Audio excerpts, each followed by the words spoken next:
everybody? Good morning, good morning, good morning. Welcome back to Kickin' It with Kruse, guys. Happy Friday. It's Friday, guys. It's crazy. It's Friday. You can hear my voice. It's still kind of warming up right here. You know how it goes at the end of the week, everybody. Happy to have you back. Happy Friday. It's big election day, so here we go. We're going to find out what happens today. The fate of Hollywood will be set forward for the next few years. Whatever the voters have voted, we're going to find out tonight. And I'm excited to be here with you guys. But welcome back to Miss Lexi Love. What's up, Alexis? How you doing? Woo! Hi. I still have the music. I love that. That's great.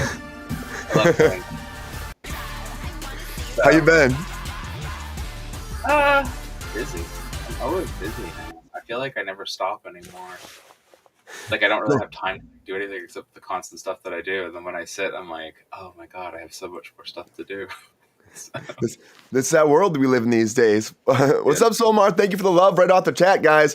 And also welcome Proof Appeal. Thank you for being here. I know how it goes. It's like go. And then I do this morning show and I'm like, what am I doing in the morning right now? Why am I going live in the morning? Because I'm not a morning person, but I'm doing it. It's I got a friend back and she's encouraged me to go back into work that I used to do. And so I have to sit down and go through like all of my stuff on my computer and go through that. And so that's the whole thing. And then trying to build that base around that and all that stuff's been a lot of work. And I've been doing that. And then on top of that, I'm managing the Midnight Cabaret's social media. And I haven't gotten hard with that yet because I'm still like getting the logins and trying to figure out that stuff. I'm also trying to figure out how to plan 2 music videos. And I'm also trying to navigate going to find a doctor's appointment and trying to find a dental appointment. And I have to get all my medications switched over to this state because I'm still dealing with Colorado. And like, I need to find time for all these things while also door dashing, while also like... I know. Like, that's the world we live in these days. Just like, I'm doing this, I'm doing that, doing this. But I babysit a kid all the time, and I'm like, she's a good kid. I love her. But like, that's another thing that just is on my curriculum. So then I'm always watching a kid on top of everything. You know, like, oh boy, I love her.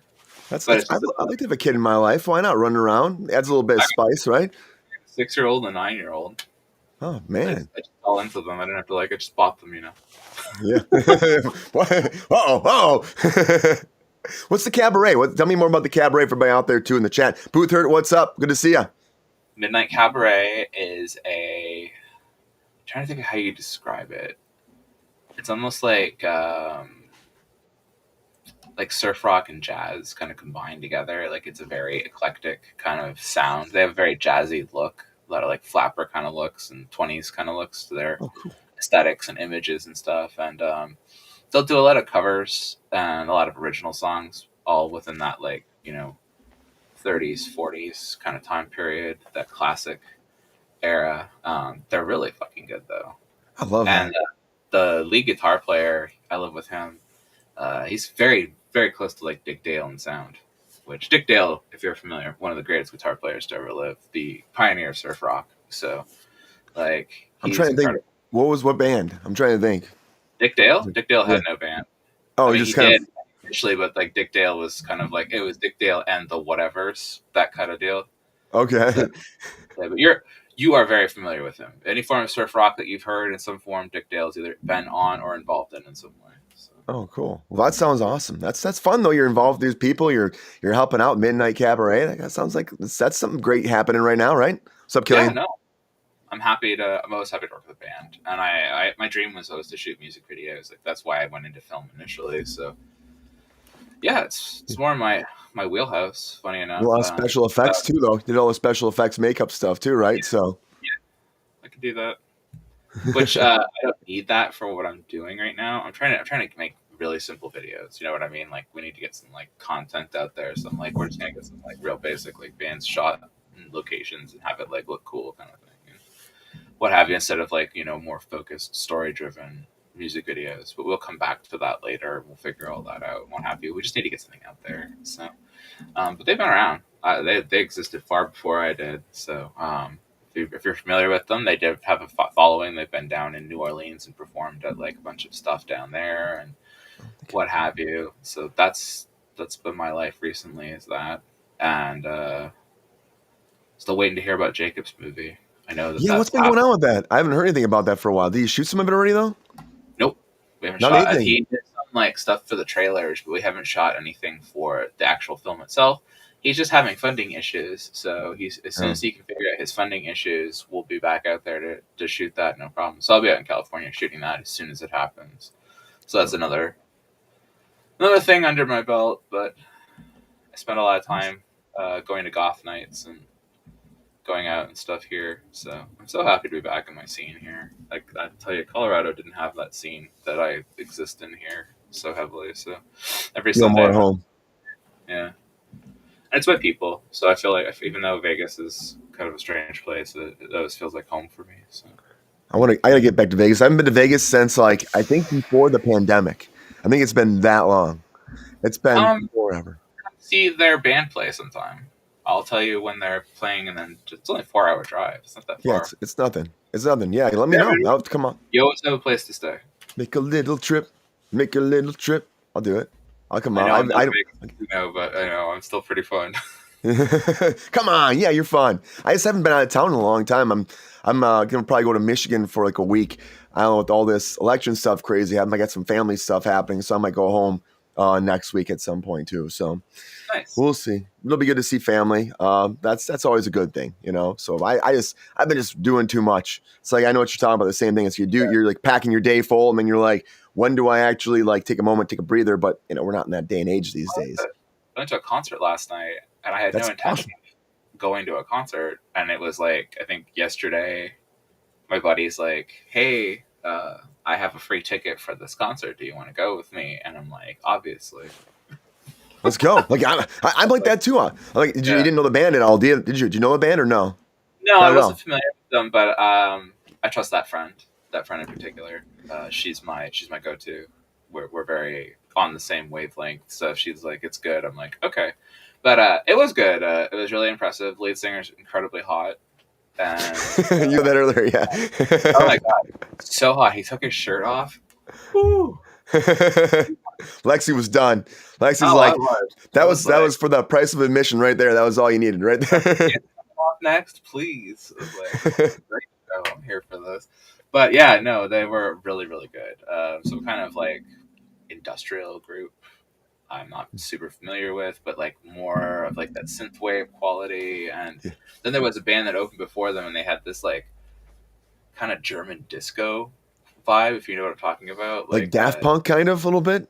No, like that, like really cheesy, where it seems like it's from the '80s, but it's not because they're just behind like in entertainment, like in Germany, that kind of thing. Like kind of like when you see the David, you know, David Hasselhoff videos and stuff like that. Oh, it's like Um, he's dancing. but like it was like an on stage thing, and it was like this very like kind of like synth heavy sort of like groovy music. It was good. They were really good. It was a good show. I was impressed.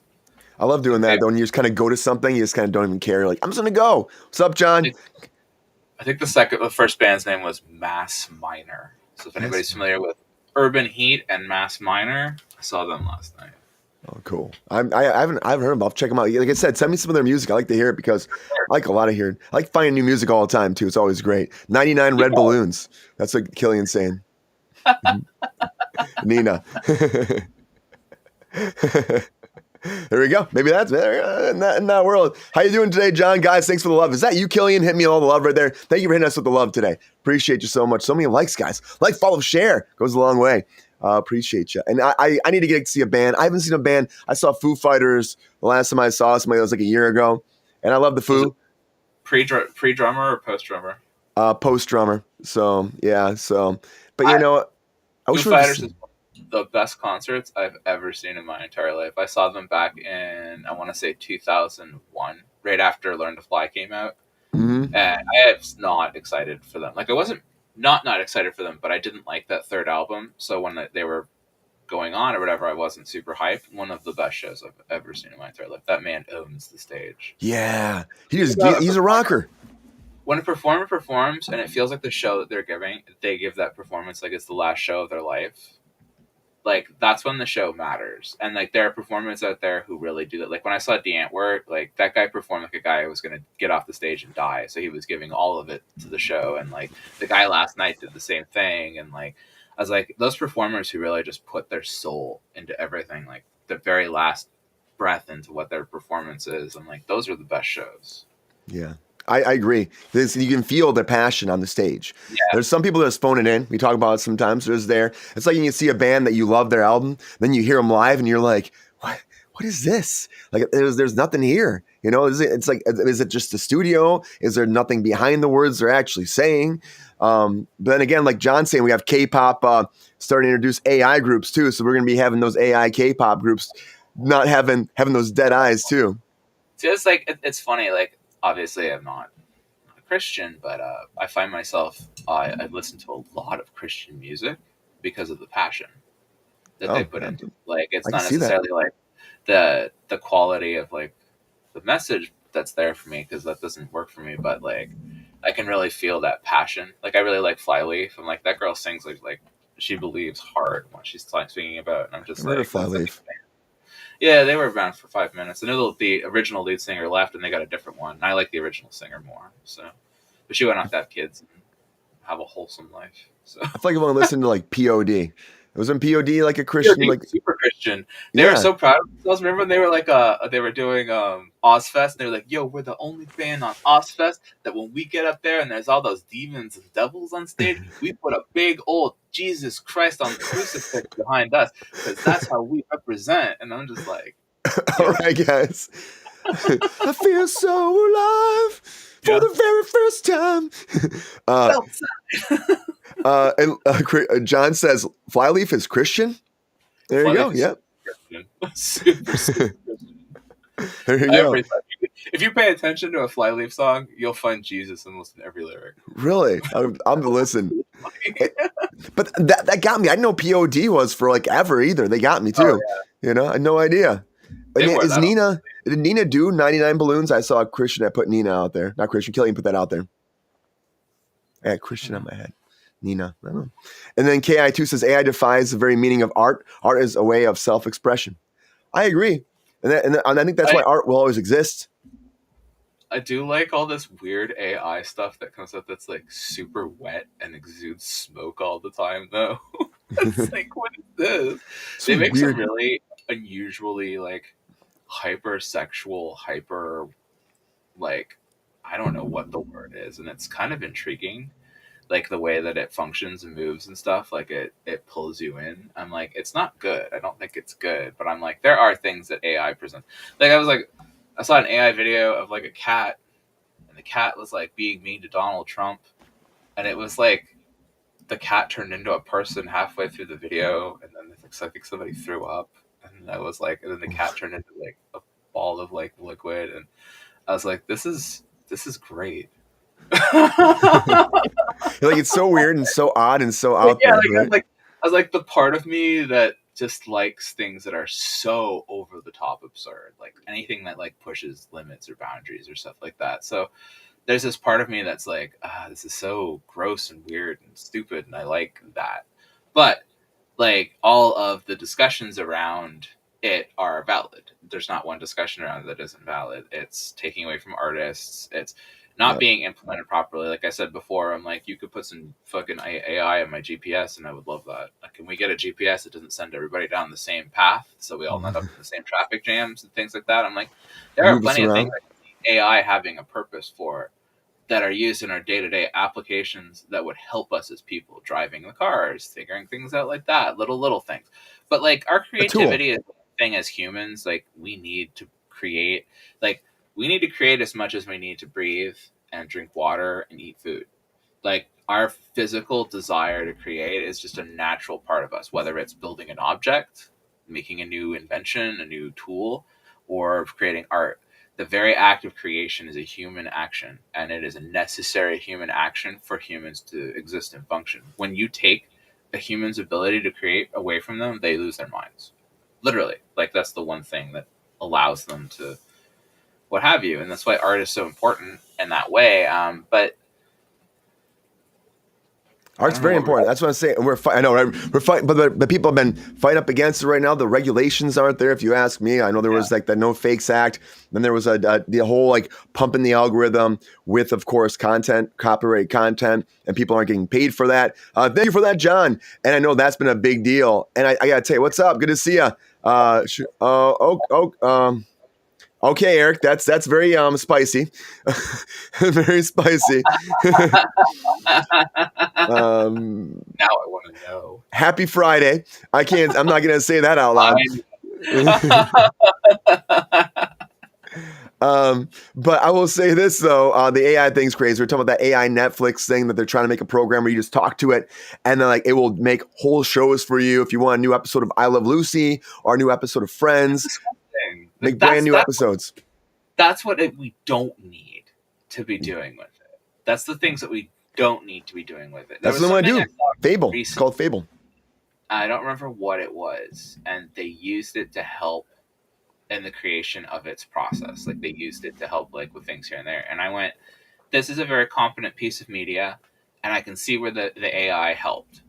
Like I could see edges of where it helped in the process, but like I could still tell that the majority of it was done by people. I don't know. Like, I mean, if you have a film, like a studio grade film, okay, you know how we abuse animators. We know that they are ununionized. We know that when it comes to graphic designers and computer people in the Hollywood system, they are the least respected out of every single division. I've talked about this over and over and over. And so understanding how overworked they are and understanding what they're doing when it comes to like look at something like that movie with Tom Hanks, The Post. Oh, you know how much is in The Post? The Post is full of CG. You don't realize it's full of CG. They're constantly color correcting the backgrounds. They're color correcting whatever. So when you look at it that way, like if we look at it as even a film as simple as that, where it's just people talking about a newspaper and walking around and a lot of those kind of shots, there's CG all throughout that film. If that film is full of CG, just imagine how much work it takes to do a Marvel film or something like that. So all those are overworked and overcreated. I'm like, if an AI system can come in and help with that rendering process, I don't see an issue in it. Do you know what I'm saying? Well, that's what James Cameron was saying, to help and like inspire or help actually make that process move a little bit faster, help make their jobs easier. Other side, the Sonic scenario where they made the ugly Sonic.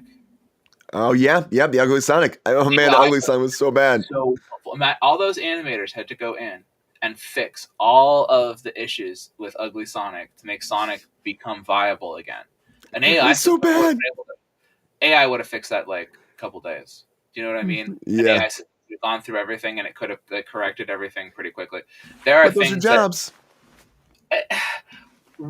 What is the definition of a job and what is the definition of a quality job, right? Like, I mean, there are a lot of jobs out there that are not quality that we can obviously have something do for us. I don't see a problem with having robots take over things that they can do, like sweeping the floor, things like that. I'm like, we have such good technology when it comes to the robots that sweep the floor. I'm like, that shouldn't be someone's job. There should be enough little maintenance robots that crawl around buildings and stuff to take care of things that we can eliminate that position and maybe only hire a couple people to do that. And then people say, well, what will people do? How will they make money? And I'm just like, well, you got to talk about socialism. And I know that's not something that people like. And I'm like, but you got to look at like universal basic income. You got to look at whatever, because if you're going to keep pumping technology, because that conversation is coming up regardless, whether you're talking about fast food workers being replaced with robot arms to flip the burgers, or you're talking about the tech sector where all of the call center jobs and all of this stuff are all being taken away because of these AI systems.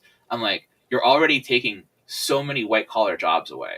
You're going to end up with all these white collar people, and then you're going to expect them to all go work like low class jobs. And I'm like, white collar people don't want to work low class jobs anymore. They don't want to sweep the floors and stuff. They went to school to get all this ability to make money and have like a career and stuff. So you're stripping people of careers at this point. You're not even just stripping jobs away. And then when you do that, they either have to work in terrible conditions or you have to give them something to compensate for this. And so you either need to talk about universal basic income or you need to talk about,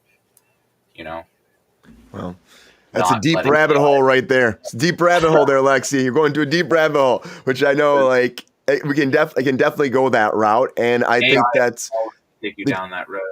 I still think education is the biggest thing, though, too. We have to start educating people to have better, higher paid jobs, more advanced jobs. And unfortunately, our society keeps going backwards as opposed to going forwards with that technology jobs and actually advancing our mindset to get those better paying jobs to help advance civilization to the next level, which is, I can go on and on about that, but we got a lot to talk about. So, good to have you back. Noah's here to disrupt the quota. But quickly, guys, off the top.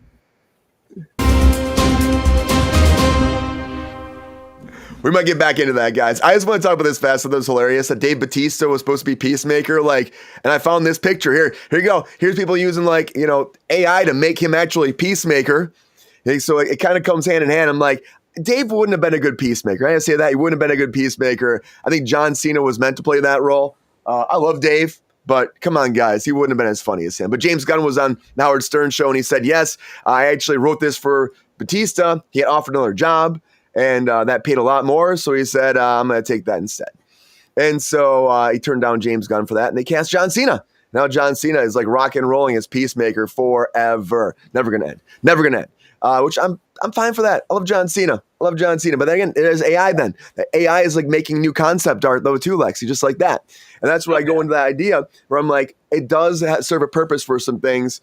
But I know it's just we set that regulations with it all. And I agree with you too when it comes to like the jobs, some of these jobs like sleeping the floor, stuff like that. Yeah, we can have like Roombas. I always thought those were cool. But they never really do that great of a job. I'm like, come on, Roomba, be better. Be better. That's how it. Have you seen the Roomba lawnmowers? I have seen those. I want one of those so bad. Those are so cool. I'm like, what's up, bro? I am all here for that. I was like, I hate mowing lawn. I hate it. I'm like, how do they work though? How do they work? I mean, I don't care if it even does a half-assed job. I'll take it. You put it in the corner of the yard and you just kind of start it, and it'll just like a Roomba. It'll go around in a circle and cut the grass until it's done. John was saying we should search for AI horror movies or horror stories. Put you down a fun rabbit hole. I'll have to go down that rabbit hole, John. And Pepe looks like he has something to say. Pepe, he's a little tired today. He'll be, he'll be spicy. Hollywood's largest landlord is being affected by the lack of film and production being down. That's been a big deal. They say it's coming back, Killian. We'll find out. Catering and costume designers are reeling from the slim amount of work. Yeah, everybody's hurting right now. Okay, let's go back to the AI discussion real quick with the costume designers. Do you remember when 3D printers came out? Do you know how many costume designers lost their jobs to 3D printers? Oh, I imagine a lot. 3D printers are. Yeah, once Watchmen was the first film to use fully 3D printed costumes, which the symmetry on those costumes, if you look at it, flawless. Like, it's the first film I ever noticed like the costumes have no asymmetrical issues. Oh, and after that, we pretty much started 3D printing all of our superhero stuff and all of our costumes and stuff. So all of your big ticket prop makers and like costume makers and stuff, unless like you're doing historic pieces or things like that, they tend to 3D print or CG a lot of your work now. Yeah, I mean, the thing is, I love that, but I'm also like, there's such a craft sometimes to it too. Sometimes they come up. I think the prop masters deserve more props than they normally do. More props usually. So like, I'm a huge fan of kit bashing, which is just finding junk and sticking junk together to make things. Like, that's my specialty. So like, the best prop masters do that. Props are my favorite. Like, that was my favorite thing in school to do. I'm like, I wanted to do props professionally. Like, that was the world I really wanted to get into. I would have loved doing props. I don't know, was it Thundermans? They would make like iPads out of like these little devices, but they weren't actually buying the iPad. It looked just like an iPad. I'm like, what? And this costs like $15 as opposed to paying like a couple $100 for it, you know? And then you down to the stickers and all the labels and all that. Ronald, can you hear us now? Good to see you on 3D Meals, John wants. Michael Hackman, who spent billions of dollars acquiring sound stages around the world, hit hard. A lot of people hit hard with sound stages too. I mean, that's the whole business, though, Lex. We've been talking about this. I mean, I feel like it's been forever now about how things are changing and jobs are going away, but also like things are advancing in the business that are also taking jobs away as well. It's just a growing, changing world we're living in. Well, I think like with when you're talking about the soundstage thing and stuff like that, on the one hand, you're right, and that comes from Hollywood.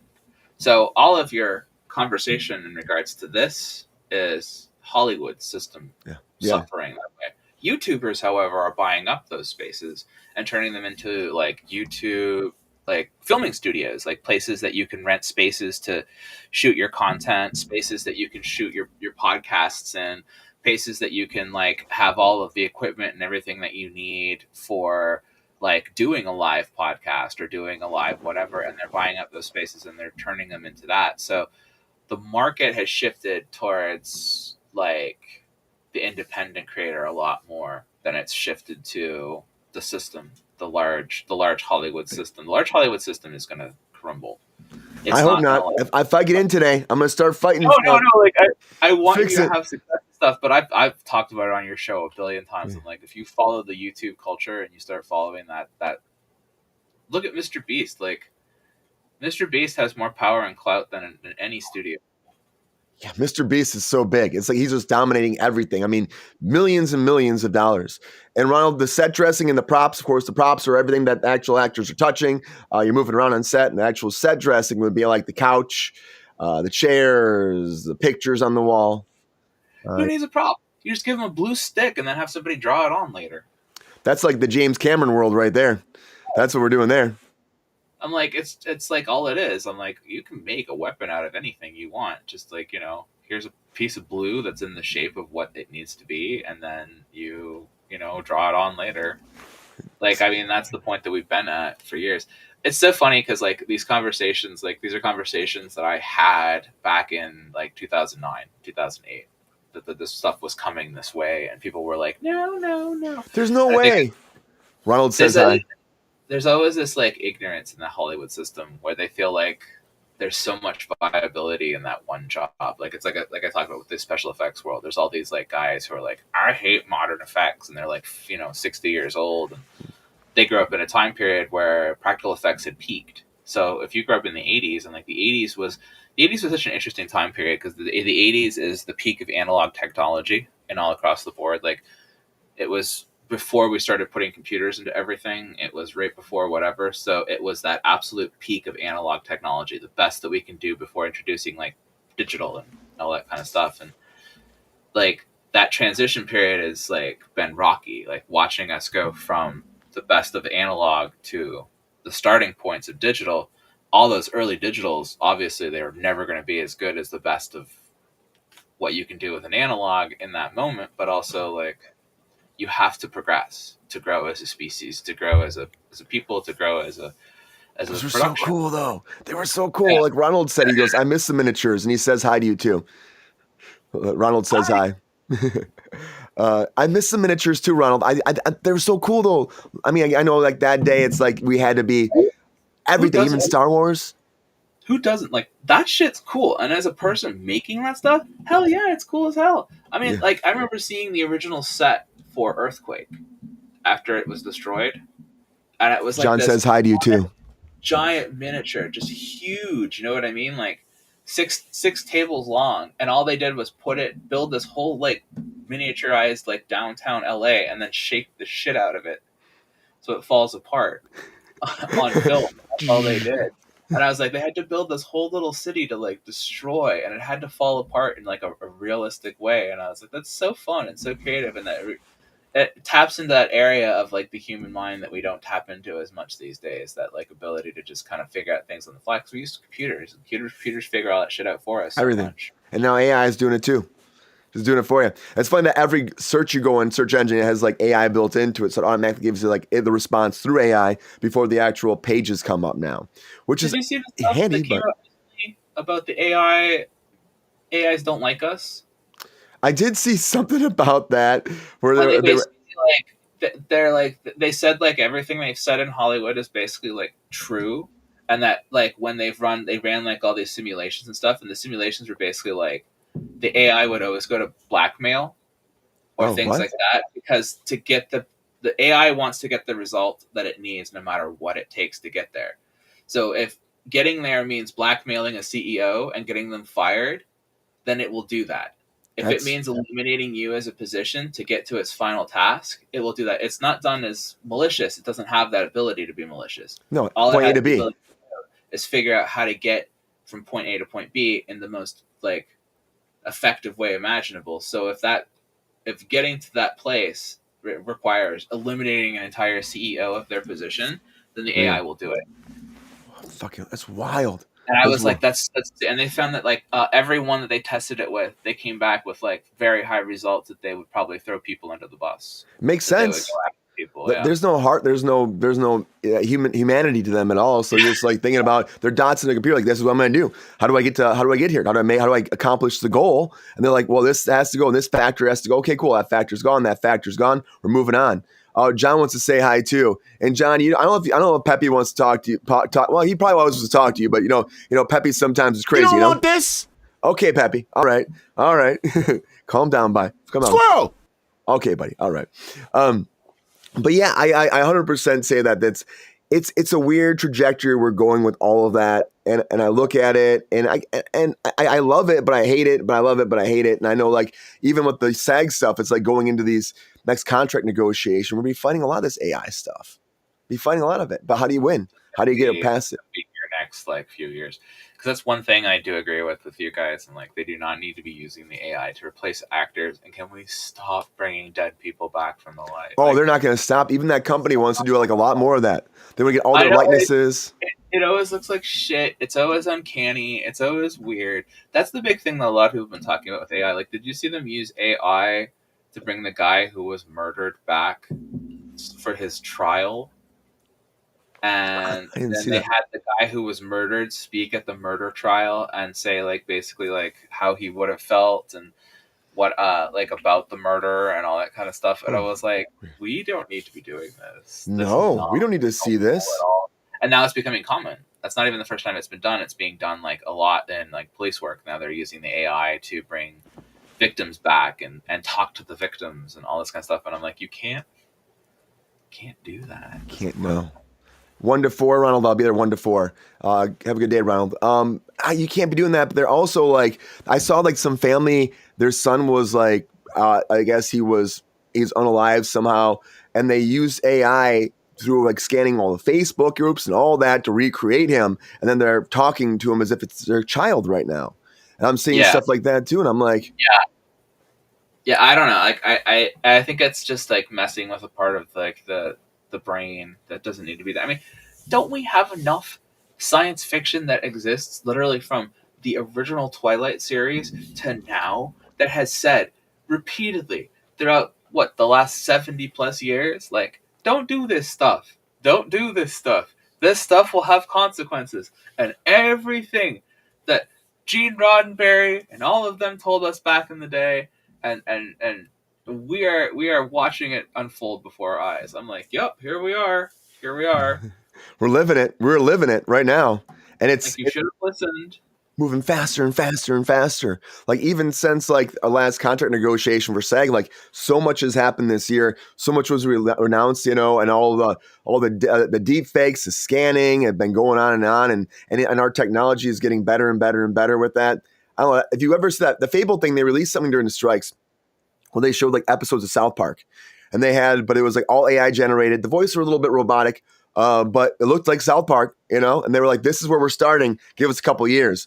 And they're saying in 2 years from now they're gonna have the full episodes and all that, and all people that passed away will be back again. Anybody you want doing any movie, it's like fan fiction at your fingertips with their voice and their likeness. That's wild. Yeah. So I don't know, but Dave Bautista was supposed to be John Cena, so What? That's a terrible casting. Peacemaker, yeah. Love Batista. I think Batista is the next best person that went from wrestler to actor after Cena. I think Cena has a lot going on that's so much more interesting than like your Hulk Hogan's or your Rocks or any of that, where they always come out of the ring and then they kind of become like family entertainment people. Like it always seems like that orientation, and I'm like, Batista's become a very serious actor. He really has. Actor. He's a very good actor. He's been in dramas, horror movies. He's been in like a lot of things. Cena is great at villainy as well as heroes. And so Peacemaker is a perfect character for him, where he has that really great mix of being a bad guy, but also is lighthearted enough to like make those shifts work. Yeah. He's a great actor too. Honestly, he's a phenomenal talent. He's a genuinely good human being. That's what everyone says about him too. Everybody. And then Genuine. and he did the most Make-A-Wish requests ever. Like he's like the one number Keanu one. Reeves level. Like he's at the Keanu Reeves level of good guy. We Yeah. don't have too many Keanu Reeves in Hollywood. No, we We don't. gotta have him for sure. Like, I mean, Keanu Reeves is probably one of the best human beings to ever live. I don't know what's up with him, but like, he's way too good of a guy. He doesn't deserve to be on this planet. He's too good for this planet. Love And he's Keanu. Well, the fact that he even like, and I know I've said it before, the fact that he even like his stunt double came to him with the script and was like, "Hey, would you do this?" And he was like, "Oh yeah, if you want to put it together, I'll star in your movie." And it was John Wick, and that was Chad Stahelski, and that was in The Yeah, Matrix, and he went on to do all these movies, yeah. made his career, but also in a lot of ways really brought Keanu Reeves back into it too. It's a big movie for him. That guy's had a lot of like major defining character roles in his life. He was Neo, he was John Wick. I mean, like, they are legendary characters that will go down in history. Like, Yeah, forever. he's such a badass. It's a badass. I've always loved him. Always John, loved Keanu. it's funny that John's saying that John Cena is overrated in the wrestling world. In the wrestling world, I think in the wrestling world he was. yeah. I think the whole thing with him coming back and doing the heel turn, I was like, that's so stupid. Like, this is whatever. But like, it's an interesting dynamic. But also it goes back to John Cena. Like I said, he's good at being a villain. Like, he's like, hey, I'm really good. Oh, watch this, and then it's like, damn. Basic thugonomics.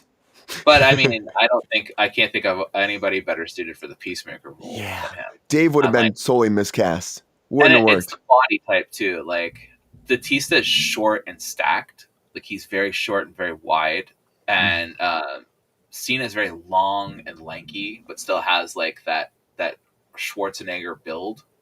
And so there's something about the long lankiness of him that works really well for the Peacemaker character, where it's like there's just this kind of like almost like absurd over the top muscle tone to him, but he also has this like gawkiness. It just works. And Batista lost a lot of weight throughout the years too, the past year or so. Yeah. And so The Rock just lost a bunch of weight too. It's like, so these guys, a movie, isn't he? Yeah, that's he's doing a movie. Yeah, he's doing The Chicken Man. What's that? You want to talk about the Chicken Man? God bless Keanu. Yes, 100%. I'll tell you about the Chicken Man. So we talked about this the other day. But so the Chicken Man. Here you go, Lexi. I got this for you. So of course the Smashing Machine came out. We know that, but he was talking about the Chicken Man. So here we go. It's about a young boy who stumbles upon a secret late-night broadcast of lizards playing otherworldly music. And then he comes in contact with an eccentric and whimsical chicken man played by The Rock, who's a 70-year-old character, who is a best friends with another 70-year-old chicken named Claudia. And now they're off on a pair of an adventure with the lizards. The Chicken Man. That's what The Rock is doing. That's what The Rock is doing now. The Chicken Man. Oh, well, yeah. I think I need that. God bless Canada. That sounds kind of amazing. Right? It's the same guy did the Smashing Machine, so he's thinking that he's like, I'm down whatever you want to do. And so he said that the Chicken Man is a 7-year-old man, so he can't be so big. And he also stopped eating chicken because his best friend's a chicken, which was his main source of protein to get big. And so he lost a lot of weight. It's the craziest story.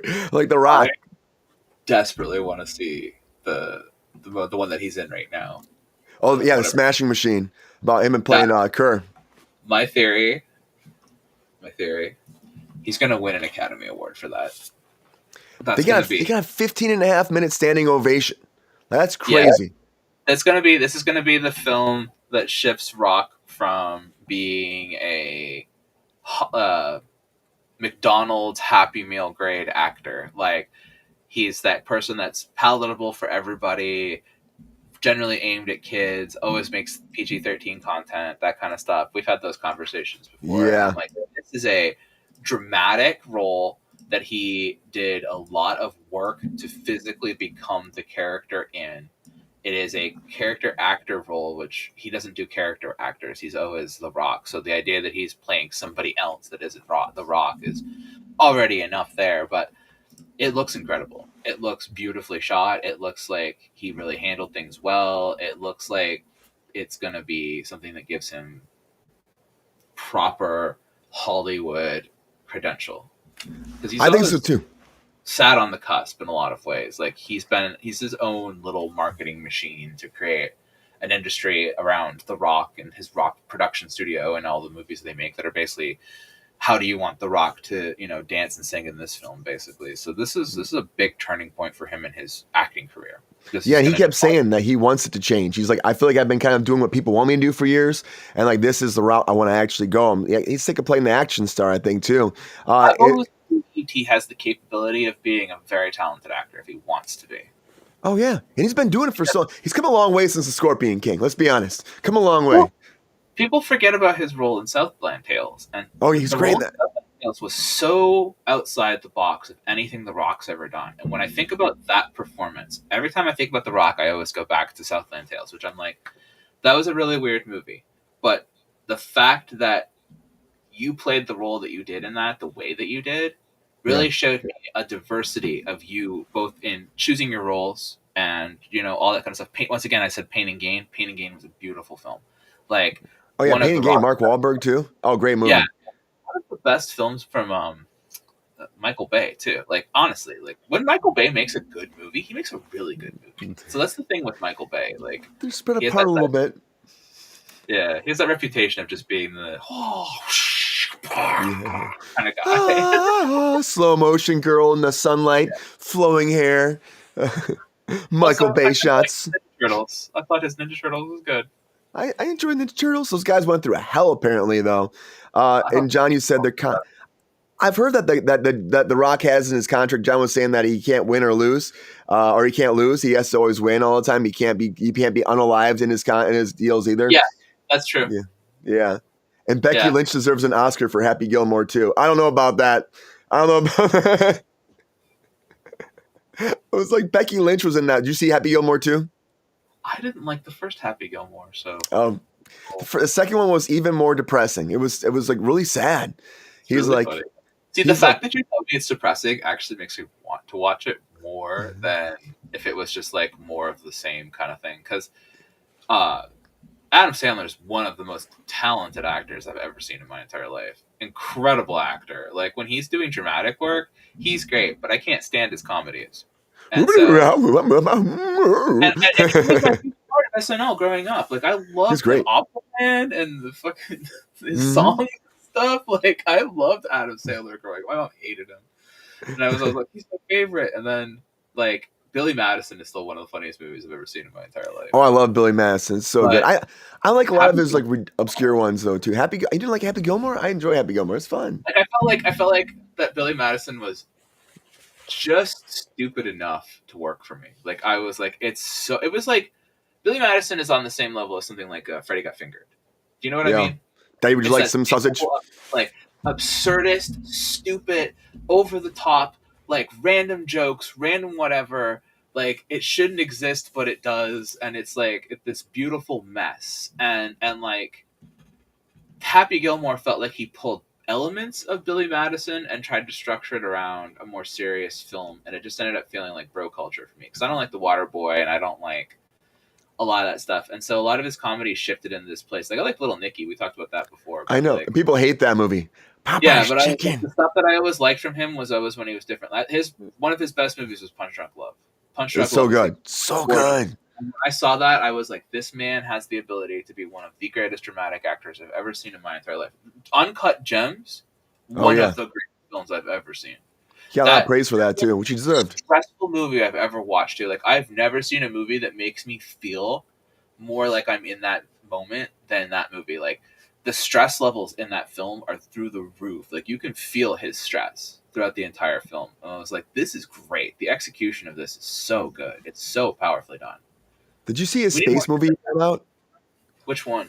It's like him and a giant spider on a spaceship, and you're not sure if the spider's alive or it's not alive, if it's real or it's in his mind. Came out on Netflix.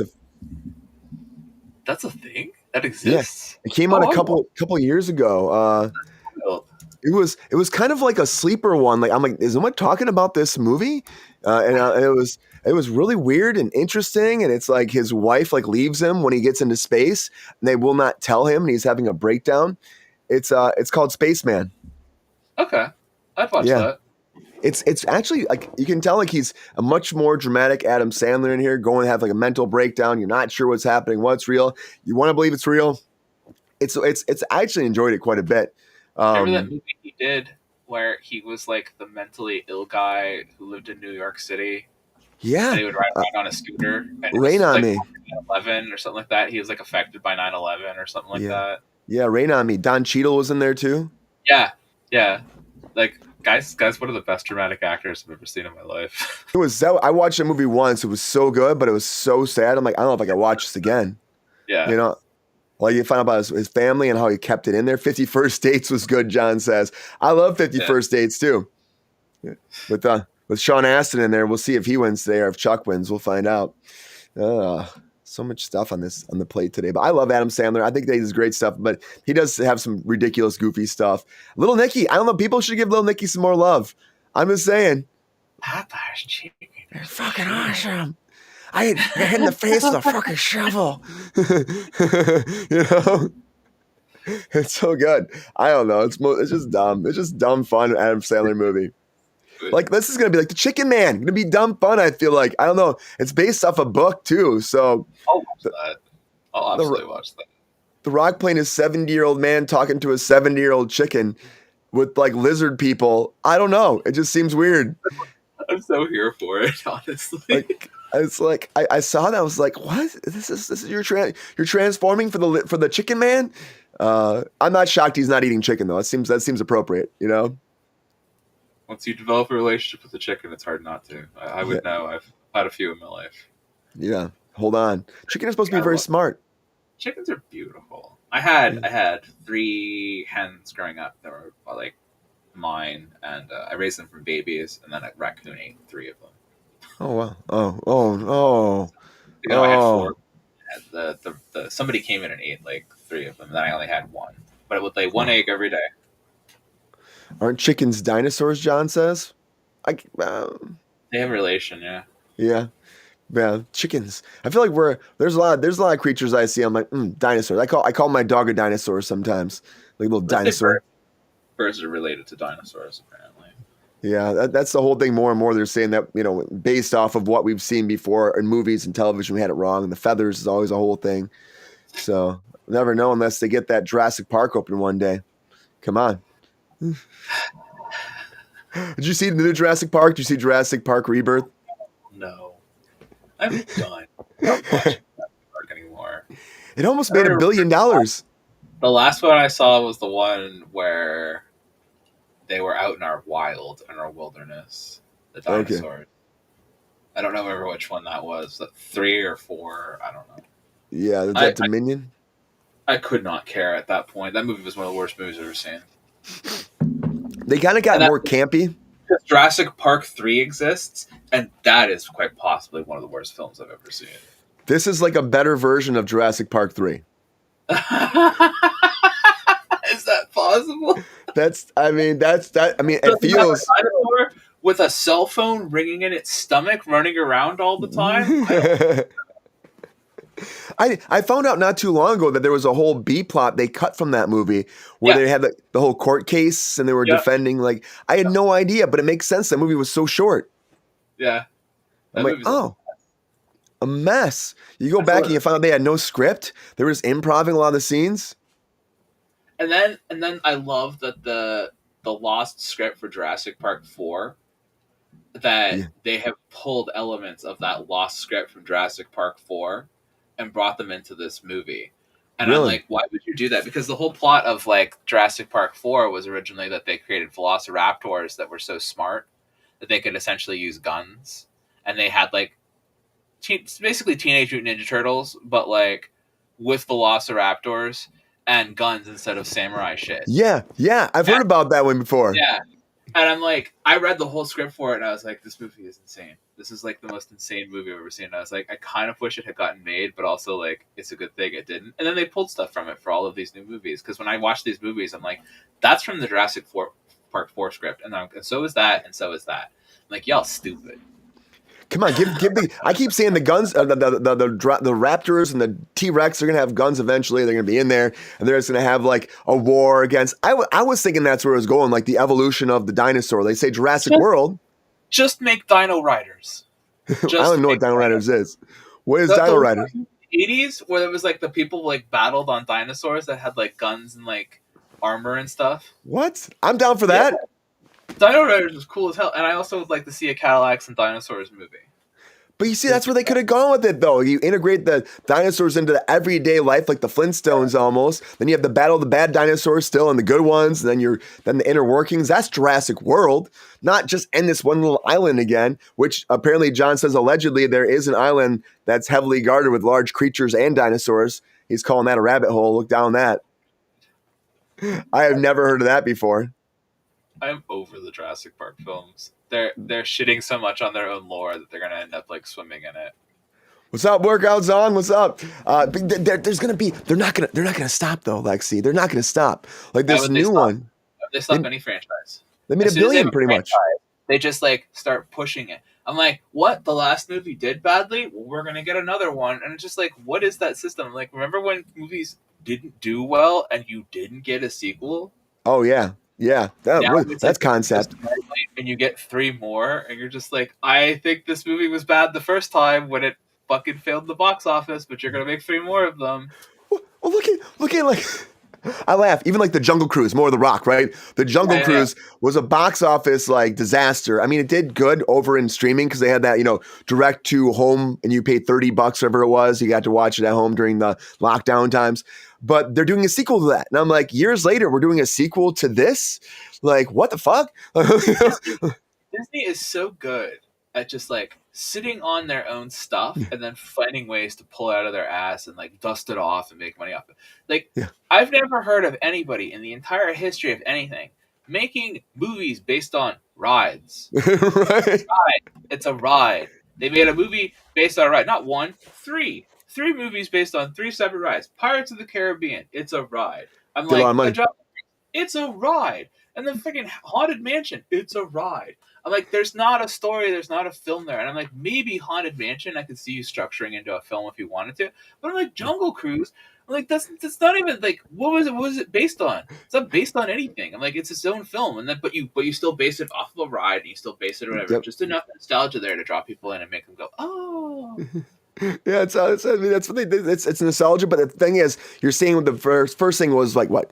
Pirates did so well that just kind of incentivized them to do more of it. Like, let's just keep going. Let's just keep making more. Thank you for the like there, Workout. Well, I will be honest. Pirates did well because there was demand for pirate stuff at the time, and there was no content. Yeah, that was that weird period of like the 2000s there where people were like upset. Remember the ninjas and pirates phase of the internet? Oh yeah, I love that stuff, man. Come on, give us more. The ninja versus pirate phase of the internet is what basically opened the doors to allow the Pirates of the Caribbean films to like come up and succeed. Like that whole like weird generation of like being into pirates and all that kind of stuff, and that there not being content for them. So like that's what allowed that to thrive. And you're just like, okay, we still have the pirates. What are we doing? The Pirates, which might be coming back too, because Johnny Depp or Bruckheimer said that they're talking about bringing Johnny Depp back for another Pirates, and they're figuring it all out. And thank you for the love, John. Wine. Keep it going. And John said, remember, 85% of the Earth hasn't been discovered. I know. There's a lot in the ocean. You have no idea what's down in the ocean. Somebody might. There might be aliens. All I'm saying. I'm just saying. Could be. That's a rabbit hole right there. It's a rabbit hole. It's a massive rabbit hole. But The Rock is the chicken man.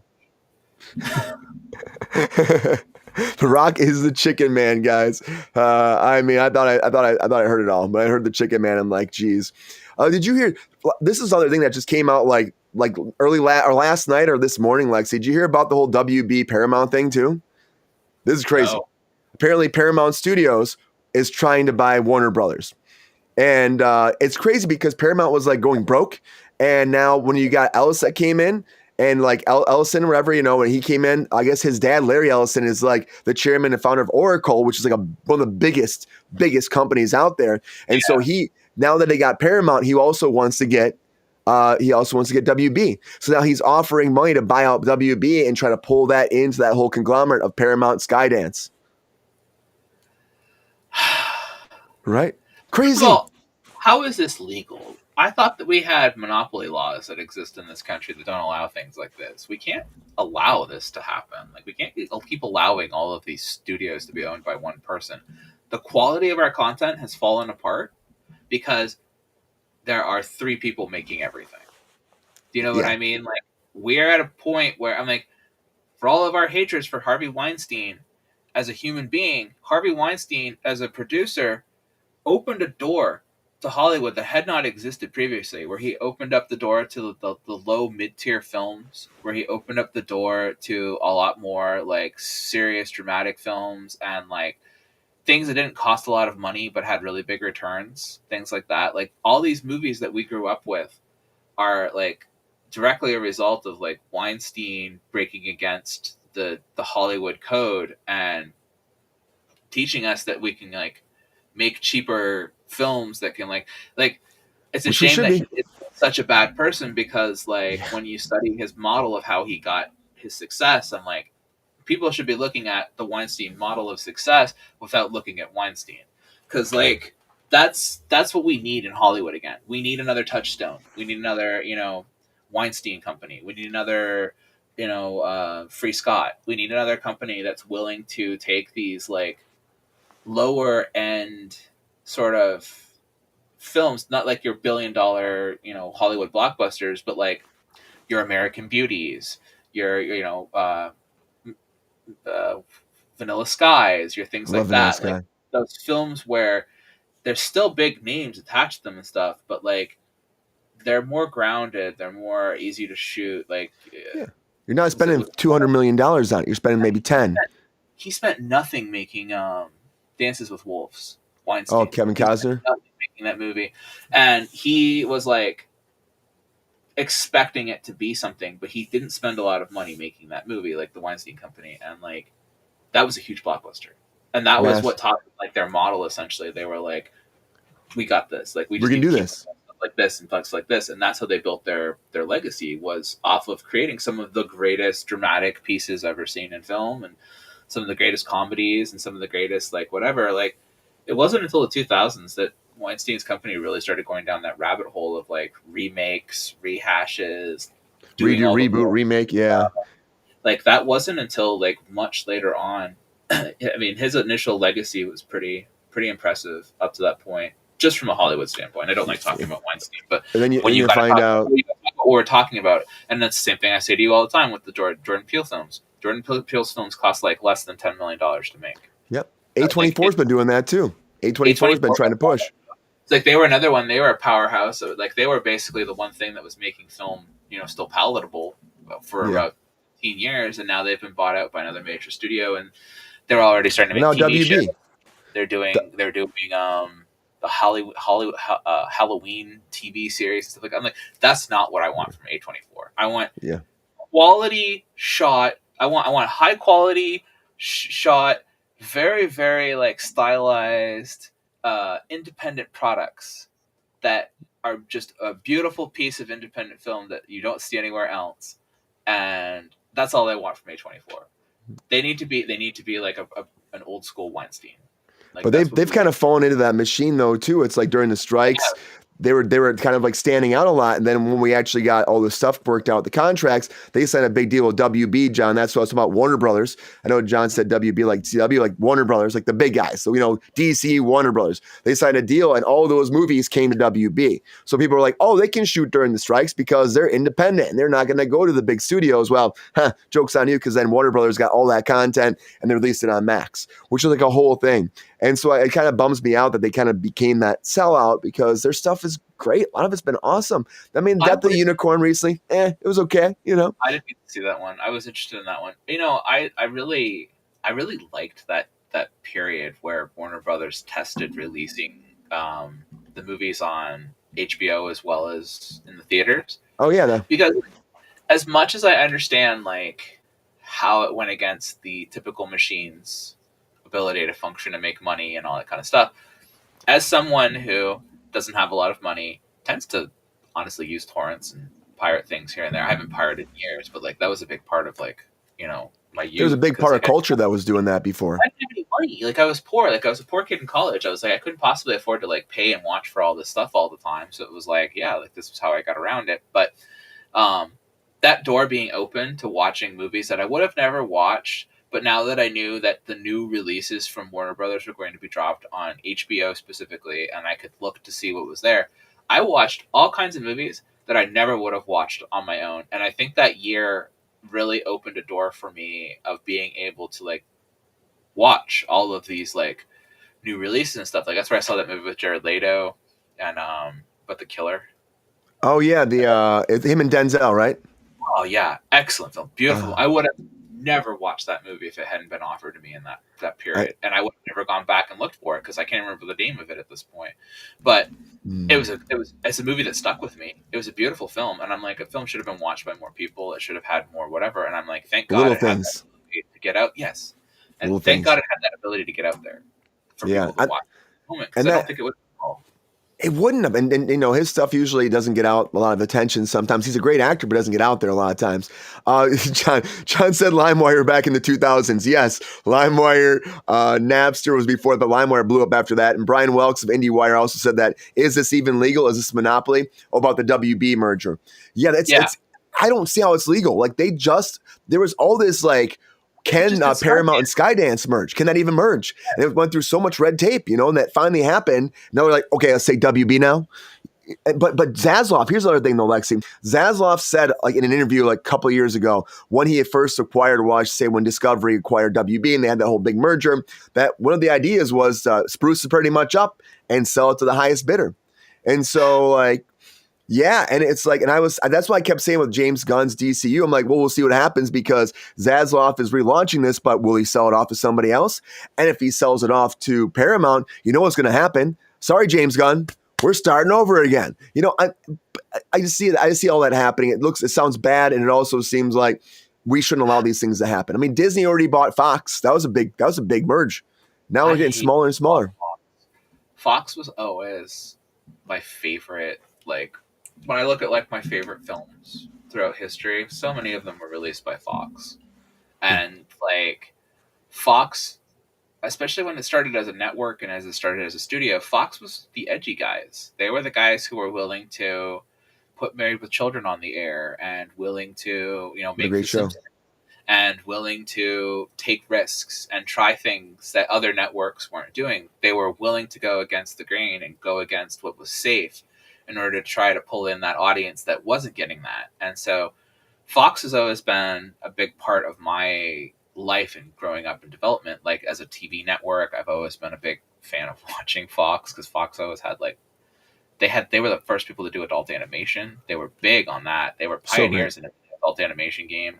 They were pioneers in like the raunchy sort of like comedies. They were really good at creating like action shows and all this kind of content that really like appealed to me. And I was a big fan of Fox growing up. Like Fox was with Briscoe County Jr. Man, that show was amazing. Like seriously, Fox, where would but you they had get their Briscoe whole. County Jr. today? What network would that have been put on? Like that was a science fiction Western show starring Bruce Campbell. Like, hello, how Yeah, is you it don't. not amazing? They're not greenlighting stuff like that anymore. They're just not No. greenlighting stuff like that. No. Bruce Campbell, Killian says yes. I love it. Love And Bruce the whole Campbell. Alien franchise, that's all Disney. And I can feel with Alien Earth, which Alien Earth is a good enough show. I think it's a good show. I think it's a decent product. I think there's I've a been lot enjoying it. to recommend with it. But I can feel the Disney on it. I can feel the sets. I can feel the Star Wars like gleam to it. Yeah.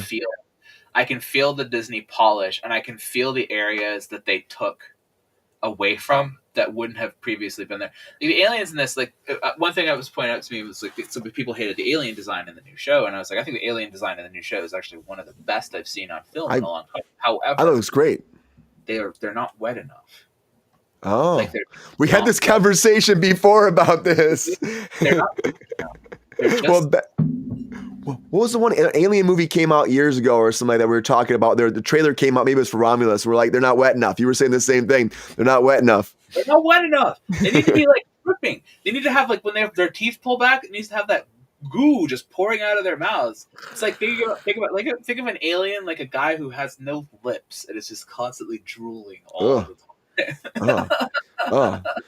Oh. Is Sigourney Weaver coming back to the show? Killian said. I mean, Sigourney, she's done. She did what? She did the Defenders before, that Marvel show, The Defenders. So if she did that, I mean, why would she not do an alien? I mean, maybe she doesn't really match in the timeline. I was gonna say I think it's so outside of her timeline at this point that like, but I find that with Prometheus, all of the timelines have gotten fucked up, and they still pull pieces from Prometheus back into all of the modern alien stuff. So I'm never 100% on it, but I think too, one thing that I'm noticing with the TV show that it looks great on one hand. Like I really appreciate that the sets on the ship look like the original sets from the very first Alien film, like those white. I know. Walls.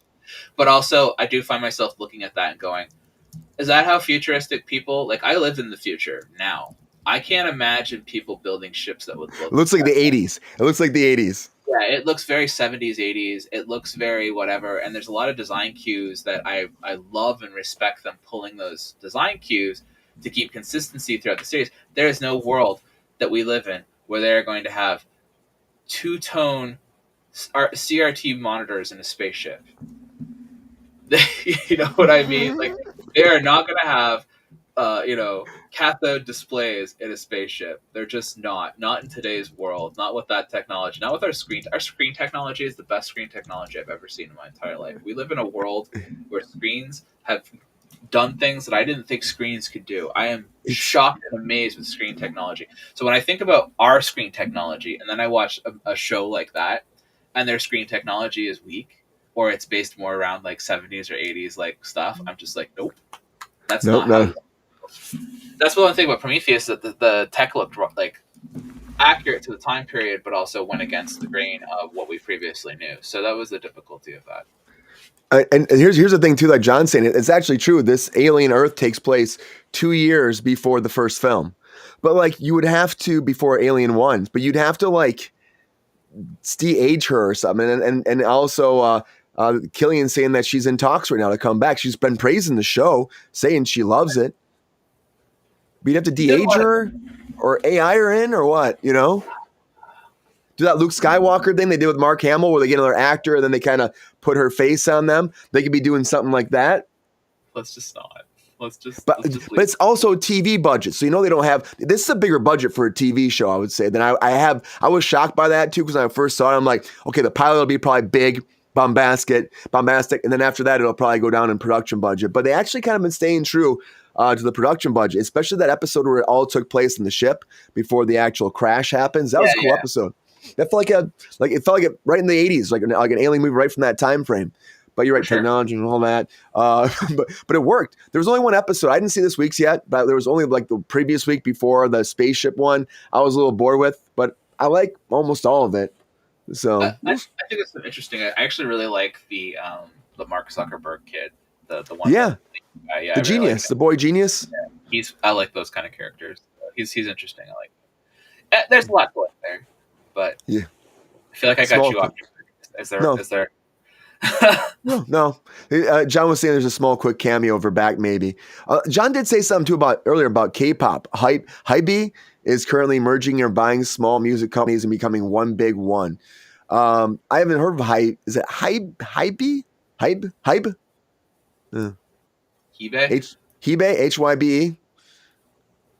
Oh, Hype. It's Hype, but with a B. Hype. Oh, like Hype. Okay. Never heard of him. I'm not great at this stuff sometimes. I feel like I get... To me, K-pop is just the best parts of J-pop and the best parts of American boy bands combined together to create their own thing. And so while I see it being completely, viable and good, I'm just not into it. Like, I can't. It's not a world I'm super, super, super interested in. You didn't watch K-pop Demon Hunter? Nah, I didn't watch that. It's everywhere. I'll be honest with you, the animation's ugly. Yeah. It's ugly. Like, I don't like this. I don't like this trend, especially with Netflix. Netflix is obsessed with doing this, and I don't know why. This weird, like, cell shading CG animation style where it has this, like, jerkiness around the edges that's intentionally added to give it, like, almost like a stop motion quality. And I was like, I've watched a few things that use that style, and it looks really well for certain things. There's, like, things that, like, are about toys coming to life or things like that, and, like, it works in those circumstances. But then there were like literally, like, I've saw there's entire episodes of Love and Robots that use that animation style, and it looks horrible. Like, it takes away from things a lot, and so I just find myself, like, not super here for that weird cell shaded CG. That Predator movie that they came out with, the animated Predator film, it used that animation stuff. It was the ugliest thing I've ever seen in my life. I know. I couldn't get myself to watch it. I like Arnold was in there and stuff, but it was ugly. It wasn't a very good film. The concept was intriguing, but I mean, everything I've seen. I mean, the Terminator animated series was one of the best things I've ever seen in my entire life. So I had incredible hopes for the Predator one, and the animation was great on that too. It was cool animation. Terminator. The Terminator animated series was gorgeous. I want more of that. I would like to see another one of those. I'd like to see more of that. But yeah. This was not. That's what Predator needed. Predator needed the Terminator treatment. Yeah. This ugly, blocky, fat CG animation style. It's just not working for me. And they use it in everything now. And it's when they do it in anime in particular, it really pulls away from me. Yeah. And John, you're funny. Killian says, I remember G-Force and Robot Chicken. I'm getting those out there in the chat too. Robot Chicken was. I like Robot Chicken. You know, they're talking about bringing back Celebrity Deathmatch. Don't do it. Don't do it. There's another one for you. Like honestly, like, who's the audience for that? Us, I guess. Millennials. Maybe Gen X. I don't know if Gen X would be about that either. Everything's for us. I swear. It's like all they do is just make content for boomers and friggin' millennials. Gen Z would cancel that show before it airs. We like new things. We don't like the same stuff over and over. I know our money tells you otherwise because we won't stop buying the same shit over and over. But I can assure you, we like new things. I know, 100%. Pep Star, you've been a little bit quiet. How you doing, buddy? It's Pep Star time. All right, buddy. Good to see you. How you been? You doing good? I know you've been a little quiet today. I'm fly. What about you? I'm doing good, man. You know, I'm always, you know, rock and roll. Lexi's here. We're happy to have Lexi back too. You're looking good today, buddy. Looking good. Well, you know, I'm smooth and debonair.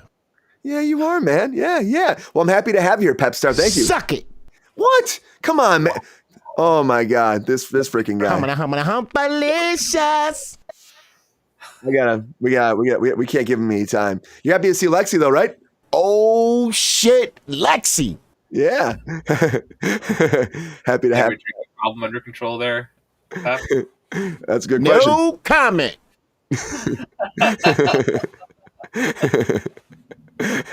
Gotta watch out for him. Guys, always like party. What was that? So it's one thing we know, Pepe likes the party. He does. Well, I'm on fire. Anyways, guys, always like, follow, share, helps us crack this algorithm. Thanks for being here on Kickin with Kruse, guys.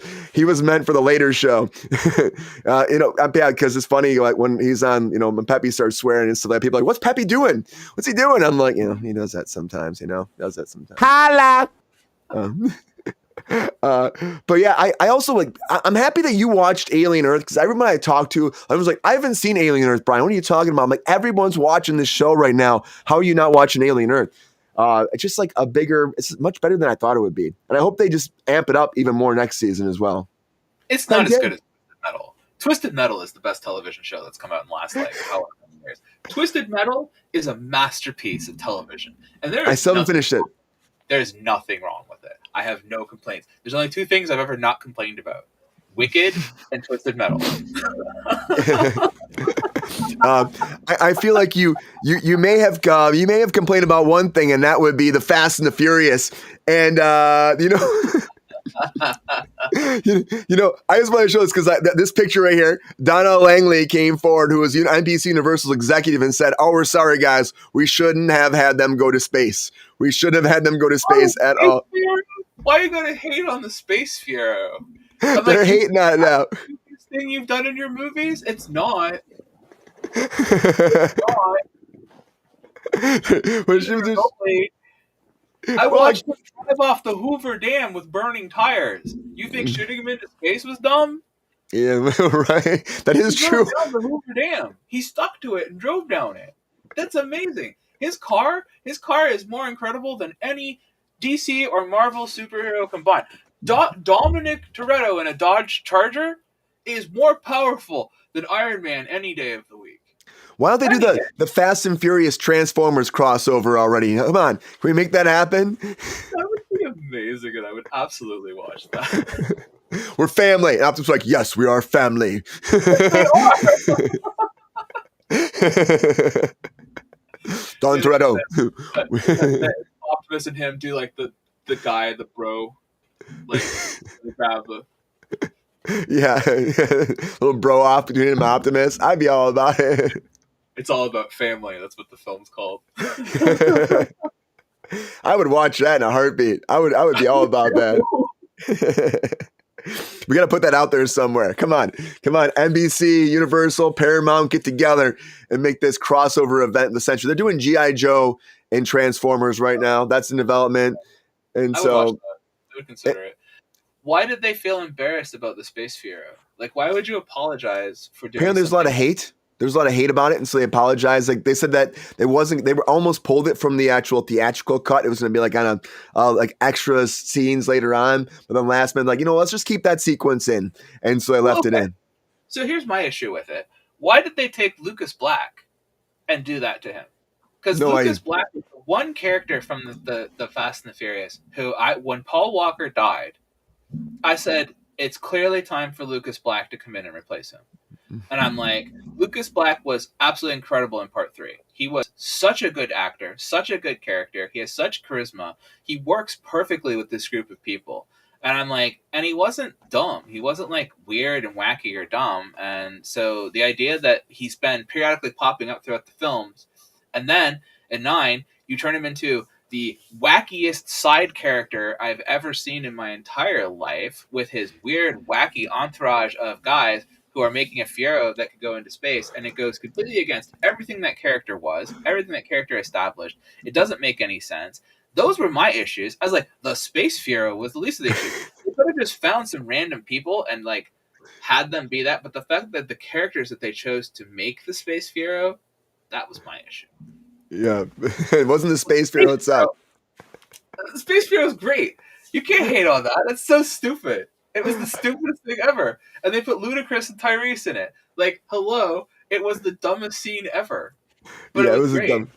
Even like, I remember I was dating Sabrina at the time, and I had it on. She had fallen asleep. She's like, I don't want to watch this. And she woke up and she saw that. And she's like, I'm definitely not watching this ever again because she saw that. I'm like, come on, give it a break. And John says, because Katy Perry is #1 astronaut in the world. Yep, Katy Perry is our astronaut. And also, John, they are doing a Gremlins 3. They're working on a Gremlins 3 right now. So you're not a reboot, but a Gremlins 3 with the original cast coming back. And Killian Wednesday is good so far. I haven't finished Wednesday yet. I want to finish watching it. But yeah, Gremlins 3 is coming. Wednesday is one of the worst TV shows I've ever seen in my life. Oh, you watched the second season? I'm not watching the second season. I watched Harry Potter, Wednesday Addams, with everybody telling her to be a nice person the whole fucking show. And I was like, I don't know what I'm watching. Whoever made this doesn't know anything about the Addams family. I think it's cool about the second season though. They got Christopher Lloyd's in there. They gave him a part. I'm like, that's kind of fun. And he was the original Fester. Yeah. I don't like cool. That they got for Fester for the Wednesday TV show. They got Fred Armisen. Yeah. Oh, that's what it was. It was Fred Armisen. Yeah. He just didn't cut it for me the way that Lloyd did. Lloyd just owns that character. Christopher Lloyd, probably one of the greatest character actors to ever live. So great. I think the guy's awesome. He's so great. Thinks of him as Doc Brown, and I'm like, yeah, because you don't recognize him in all these other movies with all these characters he plays. Like he was in, remember, like in Dennis the Menace, he was like the disgusting killer hobo guy. Was he really? Yeah. I don't remember him in Dennis the Menace. It's just one of those things. Exactly. Like it's just like he was always playing those kind of roles. It's funny because that's like what John Lithgow would say too. Is that it's like people always expect him to be like the good guy or something like that. He's played a lot of villains. Like look at Cliffhanger, man. I played a lot of villains, and you got when he did Dexter, and they were saying that. But not, he's a great actor, awesome actor, absolutely phenomenal actor. What do you think about? I mean, I know the Harry Potter thing is a crazy thing, but him as Dumbledore. What do you think about that? No, did you know that? Did you know he's Dumbledore? No, I don't think I would cast him for that. I don't think he's going to fail at the role by any means. I think he'll be fine. I just don't know. I don't know if that's the person I would have put for that role. I almost could see him more as Snape. Oh yeah, what's his name? Like his vocal afflictions and the way that he is, I think he would be better suited to a character like that than Dumbledore. That'd been cool. Nick Frost is Hagrid in there too, and when are we getting a reboot of Harry and the Hendersons? Oh, I don't know. Who's going to play that? Pedro Pascal? I mean, he's doing everything these days. I can see it. You know what I mean? I can see it too. Bad casting. I'm like, I can work. I can see that. I can see Pedro doing that. They'll throw Harry and the Hendersons. And that had a TV show on top of the movie. Yeah, they did. I loved Harry and the Hendersons. It's a great movie. Yeah, I mean, nowadays it seems like it'd be relevant. People are so into like the mythological stuff and Bigfoot and conspiracy theory stuff. You think that people would be like all about that? They might make it they make it like in the Pooniverse, though, most likely. You know what I mean? And it'd be like like you know, he's like taking everybody out. No, it was a sweet film. It was sweet because they all thought it was this big scary creature. He's just this like giant creature who's really sweet and caring and loving. Yeah. Lexi might know this. Which movie you think has the most reboots? Okay, so they've done every 20 years until recently. Every 20 years, we got a remake of Invasion of the Body Snatchers. So there's been at least 7 remakes of that I know of. Covering that on my podcast was hell. Having to watch like all of them. And actually, funny enough, the one that I liked the most was the one that came out most recently that had Tom Cruise's ex-wife. I can't think of her name. Right Nicole Kidman or that one. The one that had Nicole Kidman, where like the they were like kind of like little spores that would climb into you. But it was that was I think it was just called Invasion. But that was another remake. And they were doing another remake of Invasion of the Body Snatchers recently, and that one I just didn't go through because I remember talking about that. And then another one that's been done a lot is A Star Is Born. A Star Is Born, I think, has been done 4 times. Oh, wow. Or 5. I'm not 100% on that. I think it's 4 for sure. We covered it a bunch because there's it's like one of like the oldest films, and then there's like another one with the one that's more known, and then there's the one that comes out in the 70s with what's her name, Barbara Streisand, and then there's the one that came out with Lady Gaga. But I'm trying to think, Dracula done to death. Like we've remade Dracula. That's a good point. So like, there's a lot of Universal monster films that have had their own redos and remakes, and I think there's Frankenstein coming out again, if I'm not mistaken. There is, yeah. There's 2 more coming right now. There's the Guillermo del Toro one, and there's the one that's also by Maggie Gyllenhaal's directing. Oh, that's happening finally? Because that's been in stasis forever. Like that's been, and that one in particular, the Maggie Gyllenhaal one, that one is being looked at like more like a feminist piece than it is like a Frankenstein. Do you know what I mean? Oh, that's cool. That sounds like a different pick. The execution of it was more focused on like something about like the women's aspect of it or something like that. Like she was taking a different take on it. So both of these films are going to be like, I think Guillermo's is going to look great, probably be boring but look great, and I think Maggie Gyllenhaal's is going to be an interesting take on it. They got that. I also got a 15-minute standing ovation, Guillermo's, and he got Jacob Elordi as the monster. Of course, you got what's his name, Oscar Isaac as Frankenstein. You know, as Dr. Victor von Frankenstein. Yeah. Guillermo del Toro is overhyped.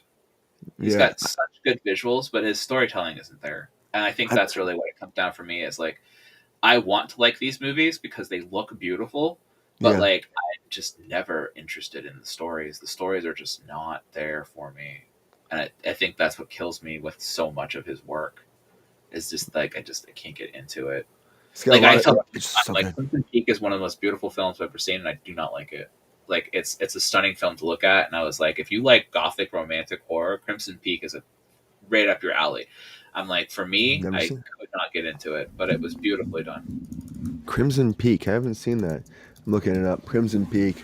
Oh yeah, I never saw. I remember when that came out. I remember the billboards, Yeah, or at least for the imagery that is for it. one of But the best modern Loki. pieces of gothic horror, like gothic romantic horror I've ever seen. It's just straight gothic romantic horror, which you don't get a lot of like straight gothic romantic horror in modern film.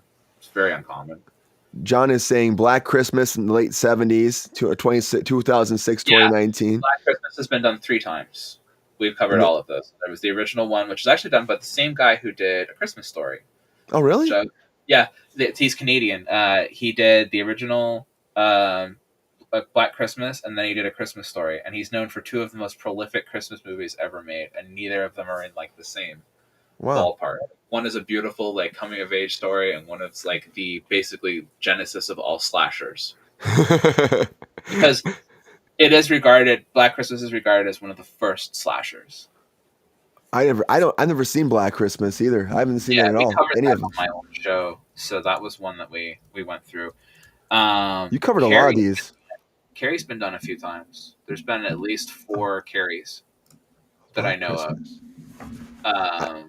Stephen King stuff gets messed with a lot. There's a lot of Stephen King reboots and remakes and stuff like that. I'd say like you get really heavy in your 2000s. Your 2000s is when you really start to see like that surge of remakes becoming a big thing, because there weren't a whole lot of remakes in the 90s. There was a lot of taking like old TV shows from the 70s and making them into movies, but there wasn't necessarily like movie reboots or any of that kind of stuff. And every once in a while you got them, but they were always so far outside of the material that like you couldn't put one with the other. It's kind of like the thing and the original Oh, the thing. like they're both great films, but they're so unique from each other that essentially like without watching one, it doesn't matter. Like you don't need to like compare because there's so much their own thing. It's funny because like they are their own thing, but these slashers and stuff, they keep making those. And John said that too. The Halloween movies, those are kind of reboots. Superman, Batman, Godzilla. You go into that franchise, like of course King Kong. I feel like the superhero movies, they haven't been rebooted as much, but they are getting up there. I would say if you want to talk about the most rebooted superhero movie, Spider-Man. You think Spider-Man? Probably. Spider-Man would be the one that's been done more than anything. I mean, we've had 3 iterations of Spider-Man just in our timeline. It's true. You and I. We've had Andrew Garfield. We had the original one with Toby. I can't think. Tobey Maguire, and now we have the new ones. And Tom those Holland. have been in 20 years. In 20 years, we have had 3 Spider-Man reboots. Yeah. In that 20 years. There's also the original Spider-Man movie from the 70s. There's also the original one from the 80s. There's also the Miles Morales stuff is kind of like an animated reboot kind of in its own way, into the Spider-Verse. So it's one of those things where it's like that one I would say is probably the most. There's been a lot of Hulk, surprisingly. There's been a lot of reboots and redos of Hulk. Most of those have been a mess. Yeah. I feel like we can't get that because that one also goes back to there's the 70s film. There's, a lot of I know they had that for Captain America. I like the original Captain America. Captain America was it 80s, and then there's the new ones. So yeah, Captain America has been done at least a couple times now. Superman, Brandon Routh, Henry Cavill. Batman has had more than his fair share. I think Batman has probably been rebooted.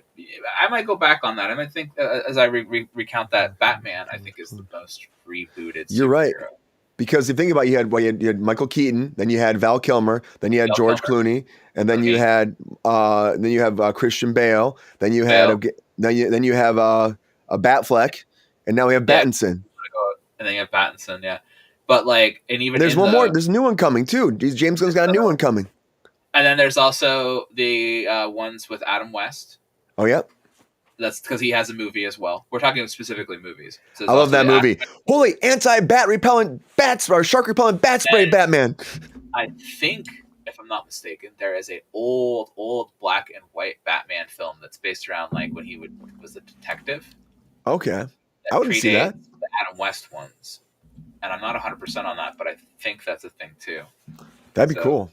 This is definitely Batman's definitely the one. It has to be the one. That's a lot. Yeah. Yeah. Okay. Batman's.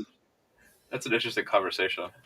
But then even do you count Keaton coming back again? Because that's kind of him coming back to be Batman again in the Flash. No. We're talking. When I'm talking, I'm just talking like full films. Yeah. Like just like actual we're starting over again. We're starting the story again, kind of thing. Which is they did that 7 times. Or it'll be 7 times with the Brave and the Bold, Batman, the Brave and the Bold.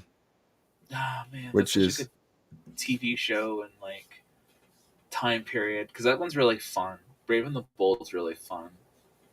It's where you get a lot of the Silver Age stuff. We'll see if James Gunn can make it happen. He said he can't work the script out yet. He's still trying to figure out. Hence why they're doing. Well, they got Supergirl coming. Then we have Clayface, and then we have Wonder Woman. Well, then and Superman too. I'll absolutely watch that. Clayface looks cool. I mean, honestly, it looks like they're putting some time into it. He's like that one Batman villain that I've always looked at and went like, you feel like you're way outside of Batman's league. Right. Like, I know Batman works in the Justice League and what have you, but I'm like, all of Batman's villains are basically like some form of mental illness that like goes insane and is like pushed up to 11. And then it's like, you got Clayface over here, and I'm like, Clayface is a full-on mutated, like, super creature. I was like, I don't know how you fight that, but okay.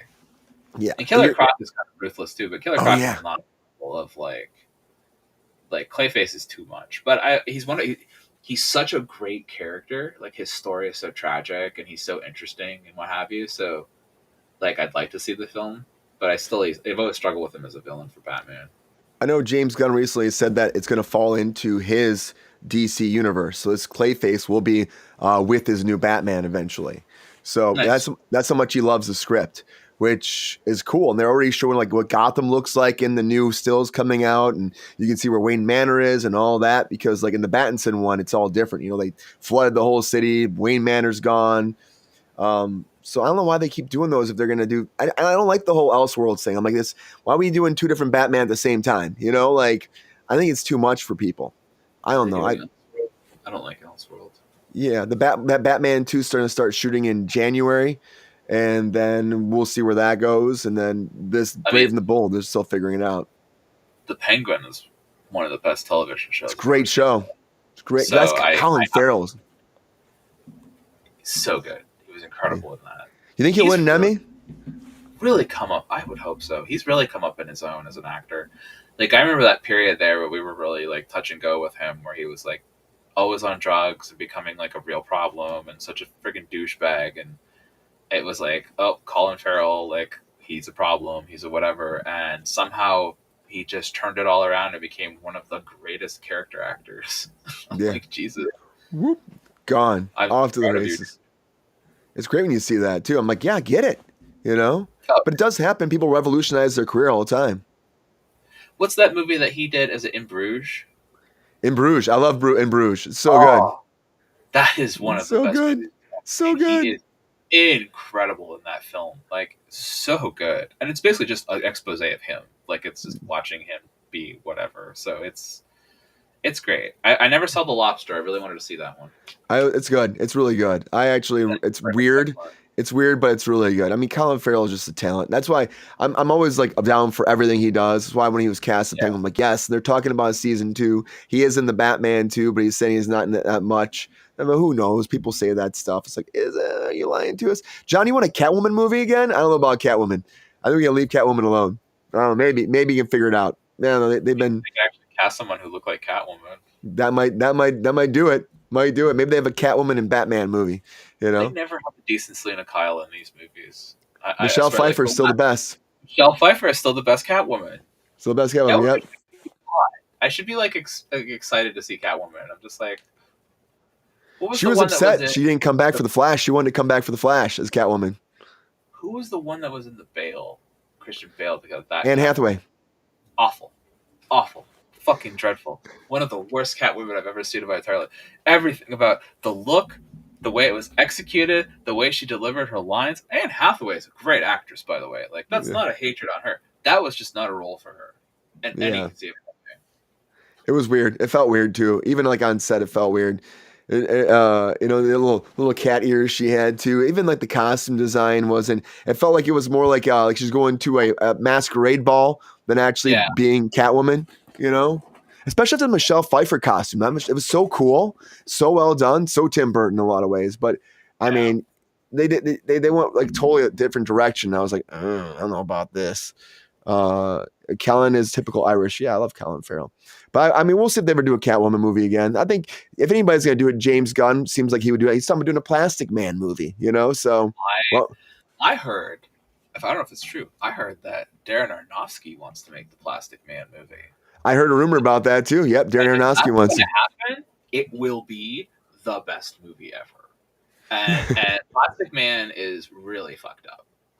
Like the story of him and all that kind of stuff. Like, actually, they were discussing if he could beat Fantastic Four, the other stretchy guy. Oh yeah, Mr. Pedro, Mr. Fantastic. Mr. Fantastic, and they were like, Plastic Man would destroy Mr. Reed Richards. Yeah. Like his atomic structure is plastic. So they just did a whole arc with Plastic Man where he got shot by some ray of some kind that causes like your physical atoms to start deconstructing, and so he started melting. What? And it was this whole comic about like him melting. Like he was wearing like a bag over his arm for a while because his arm was like melting. Is he actually made out of plastic then? He's just plastic? Yeah, he's genuinely made of plastic. And how's he become made out of plastic? How does he become like that? Yeah. What's the plastic origin? I need Sean here. Sean would be like, "Come on, Brian." I don't know exactly the answer to that. He's DC, so he's got a great costume too. The way he wears like Elvis glasses, like it looks cool. He's supposed to be like a jokester too, right? He's supposed to be joking a lot. He one time he hid as a pair of women's underwear. Oh boy! On more than one occasion, I think. And then he stuck his tongue out. Oh, really? Yeah.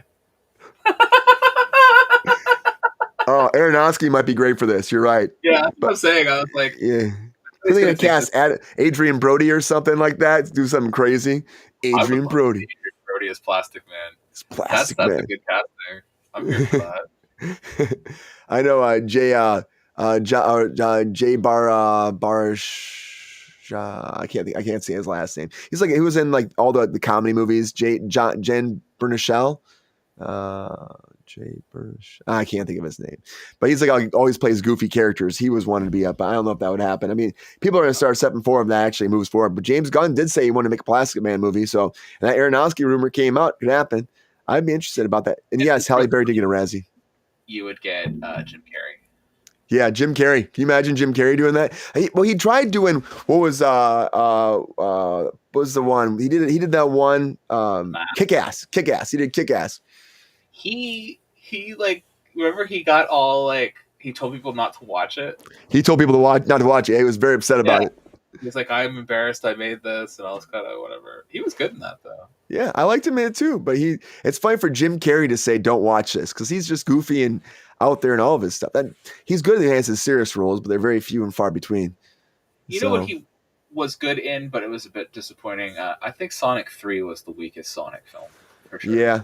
And I like Keanu, but with Jim Carrey, yeah, Keanu Reeves was the voice of Shadow, and I didn't even know it until the movie was over. I kind of was like, they didn't really use him. Like they didn't do anything with him. Remake The Mask. I don't know if we can do that.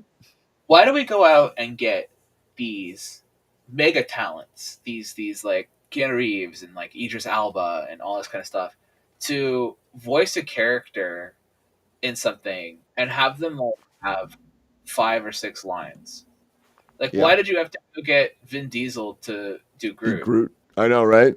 Why couldn't you find, like, a voice actor who needs the work and let him, like, get, I am Groot. I just get it. Like, there's so many talented voice actors out there, and we just go get celebrities, and we let the celebrities talk in their celebrity voice. They don't even, like, alter their voice or anything, and then that's the character now, and you're like, you spent so much money having them come in and do 5 minutes of line reading. Yeah. Well, James Gunn. Billy West, and it would have been better. James Gunn tried to say that he brought so much to the performance and stuff, and you should see him in the booth and all that. But I'm like, honestly, at the end of the day, like you really could have had anybody play Groot. Could have. Okay, but I don't see him in the booth. I see Yeah. a character on screen who just goes, "I am Groot." Mhm. Cool. It literally could have been AI. It wouldn't have mattered. You wouldn't Like know. it could have been an old voice recording from something, and they could have just dubbed it in. It wouldn't have mattered. Like, it's just that like I can say that. That's all it is that it comes down to. Yeah, and it's like it's a paycheck for somebody they probably know too. You know, it's like, oh, there you go, buddy. Role for Vin Diesel in the MCU. Yeah. Vin Diesel could be a bad guy. He loves being a bad guy. He's good at it. You see, he's doing The Last Witcher too now, right? Did you see that? Which one? The Last Witcher or The Last Witch Hunter? Last Witch Hunter. He's doing that. Didn't he do that already? Yeah, he's doing a sequel to that with Michael Caine coming out of retirement. God, the movie sucked. The movie was terrible. Man, why don't you do a sequel to Bloodshot while you're at it so we can all feel really disappointed? Wait, you put it out there. You say it 2 more times, it's going to happen. It's going to happen. All of them happen. It's like bam, bam, bam. Bloodshot was based on like a superhero. Yeah. They'll probably have more. Wasn't Bloodshot in like the Suicide Squad too? I don't know, but I know like I realized he was part of that world, and I was like, why didn't they do more to like make it look like it was part of the world? Because I just thought this was like one of those weird Vin Diesel movies, like, you know, like that one that he did. Like he did a lot of cyberpunk films back in the day that people don't remember. Like I can't remember that one where he's like in like a city. It's just like a city where he's like a cyberpunk guy, and it's like an action film, and it was really good actually. He did a bunch of movies. Title or something like that. But he makes more Riddick movies. Keep making Riddick. Yeah. Oh, John said Mila Kunis and Family Guy. Yeah, you were saying she didn't need to be in there at all. No, they didn't need to be Mila Kunis in there. She does a good job, but they didn't need her in there. The difference between Mila Kunis and a lot of these is Mila Kunis started as the voice of Meg before her success. So like her success started with like that 70s show, and she was already working on Fox, and they asked her to come in and do voice work. So her career blew up throughout the course of her working on that show, and she stayed and continued to voice it. So it's a difference of they don't need her. It's that she's always been the voice of Meg, and she is willing to stay and continue voicing the character, which I respect. That I'm 100% for. I love when actors stick around and do that too. It's like, oh, you're staying true to this. Brittany Murphy's career blew up, and she was the voice of Luann. And she never stopped doing Luann. Luann was like a major part of her life. I love that. And that's why she's not in the reboot, Luann, because they could not bring Brittany Murphy back in any way. They couldn't even think of how to do it, so they just left her out, which makes sense. It's her, but it's nice. It's nice for her though, at least for her legacy. But you know, you would think you'd find because the guy who played Boone, what's his name? The guy with the trucker hat was Boonehart. Nah, I got Boothart. This guy out here. But one person passed away before they started doing the voiceover. Actually, did some of it, and they replaced him. So, yeah, well, that happens a lot. Yeah, happens. Babylon AD. Boomhauer's actor died. Yeah, Boomhauer. Yeah, he died as soon as they started the series. So I think they recorded 3 episodes, and then they had to replace him for the rest of it, right? Episodes. Yeah, and Boomhauer's or not Boomhauer, Dale Gribble. That's the one who died. Yeah. The voice actor did Dale. And Dale is too important and too integral to the show to not include him. So you had to find a way to work that back in. You figure it out. That's what happens. Was that Babylon AD, the movie that you were talking about? With Vin Diesel? AD. That's what it was. Yeah, that was John out there. Nobody liked for John. It was cool, man. And it was like one of the few pieces of cyberpunk media that we got at the same time. Because we got that movie, and then we got like Southland Tales around the same time. And I was like, this is a good time. I'm having a good time right now. I like it's a good time for movies. There needs to be cyberpunk. We lack cyberpunk. Like, you want to make a movie. I'm still waiting for my Snow Crash movie, and I'm still waiting for my Neuromancer movie. Come on. Maybe one day. Maybe one day. If they're not too busy doing reboots, other things. Neuromancer is the template of all modern cyberpunk. You would think that somebody would have at least tried to make a movie or a TV show out of that by now. Yeah. Well, it's probably you said it a few times now, so it's probably happening. I guess it probably you say it 3 times, it happens. It's like when you say Chalamet's name 3 times, he gets cast. You know. Well, It's at done. least they finally made the long walk for me. So Oh, it looks good. It looks good. I cannot wait. Cannot wait for that. That comes out tomorrow, doesn't it? It comes out. Yeah, it looks brutal. It looks brutal. I can't wait to see it. Oh, because it came out. But something else that came up that I want to talk to you about is, of course, Toxic Avenger. And there's conversations about a second one. Can we talk about that in our feature story of the day, guys? Come on.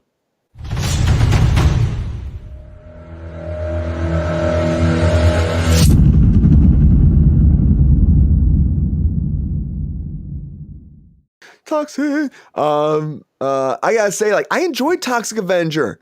I really did. I enjoyed it. I was kind of bummed that Peter Dinklage wasn't in the suit the whole time. Like, he wasn't ever the Toxic Avenger, really. They had used a stunt woman to do it, actually, and he didn't do it.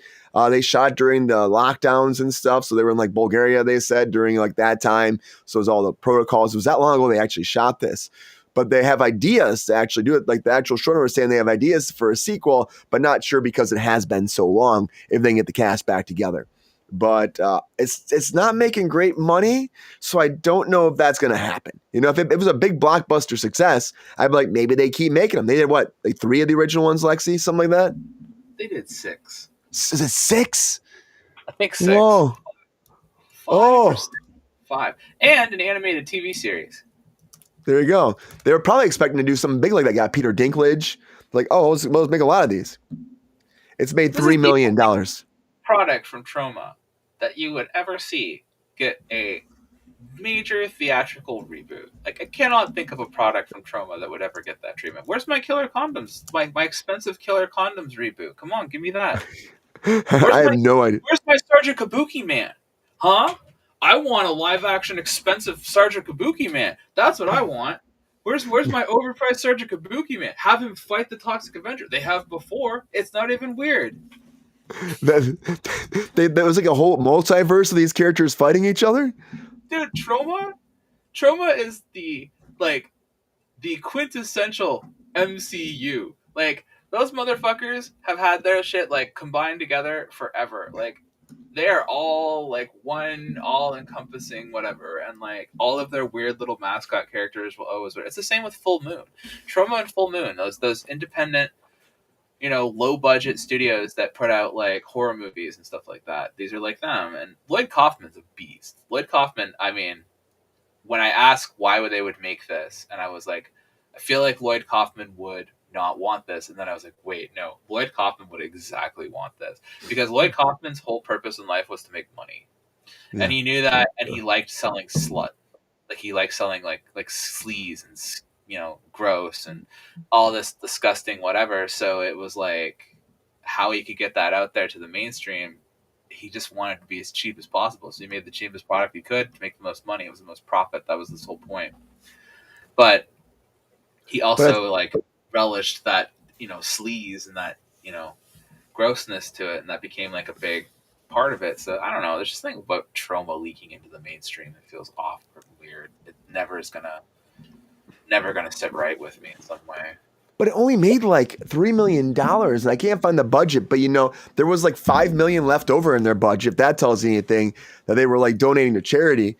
But I'm like, at that point, I'm like, if it only made $3 million, like, and they said for every million they were giving another million out, this is not a money maker by any means. So I can't imagine they're gonna be like, let's make more of these.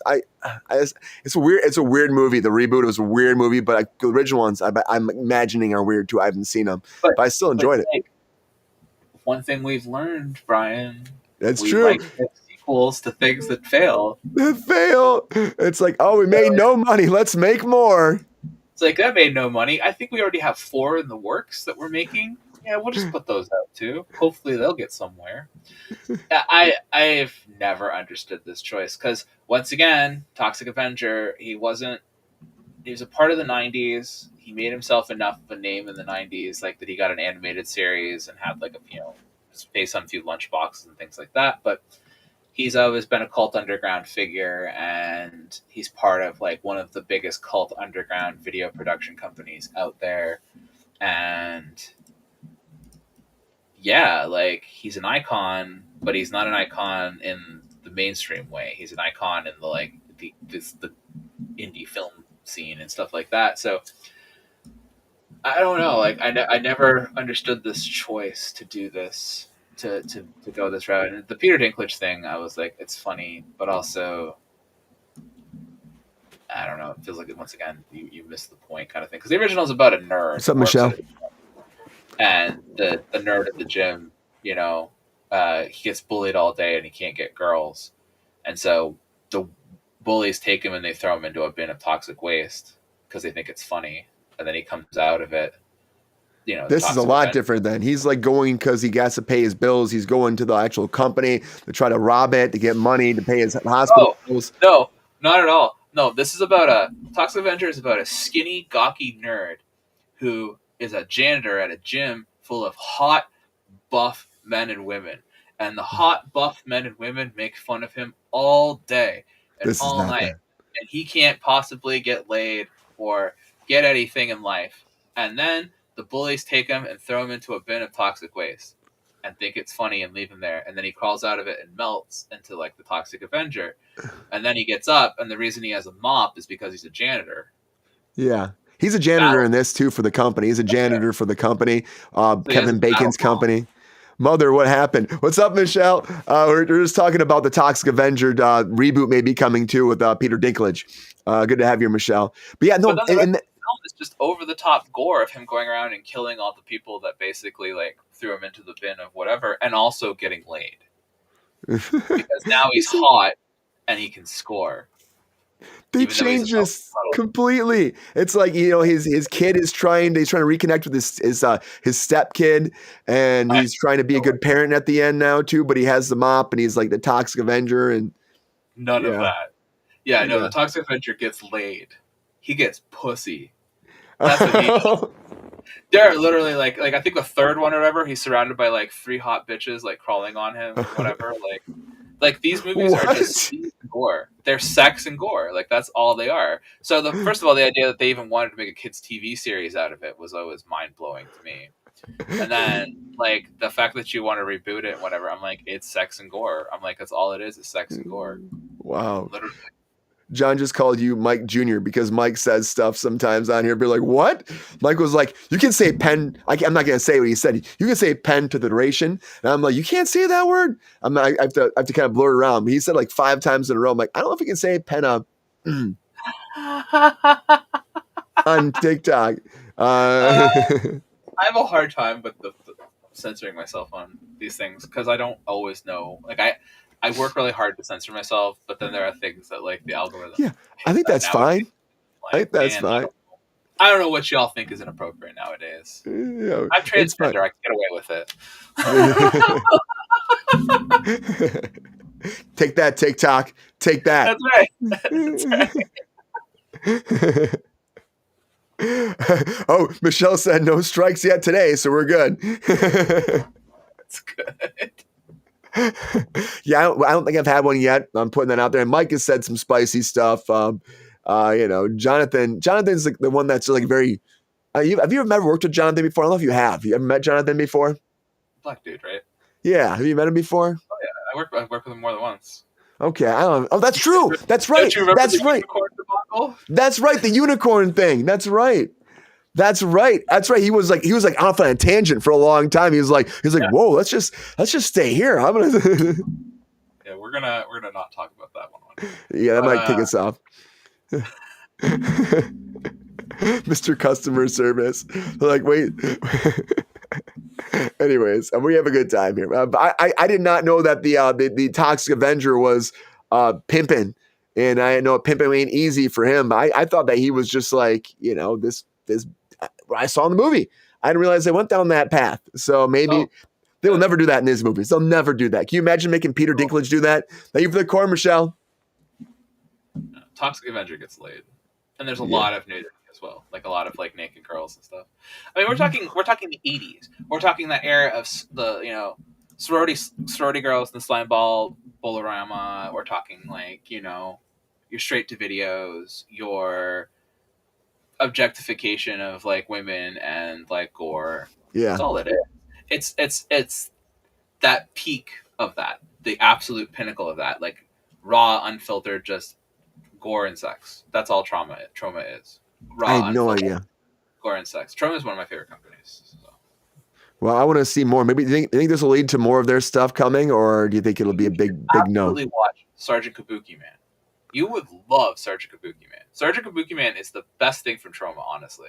He's this like kabuki mask, like cop, and he uses like really like it's offensive at this point. But he'll like throw fortune cookies at people and like chopsticks that like attack people. Oh boy, I just saw a picture.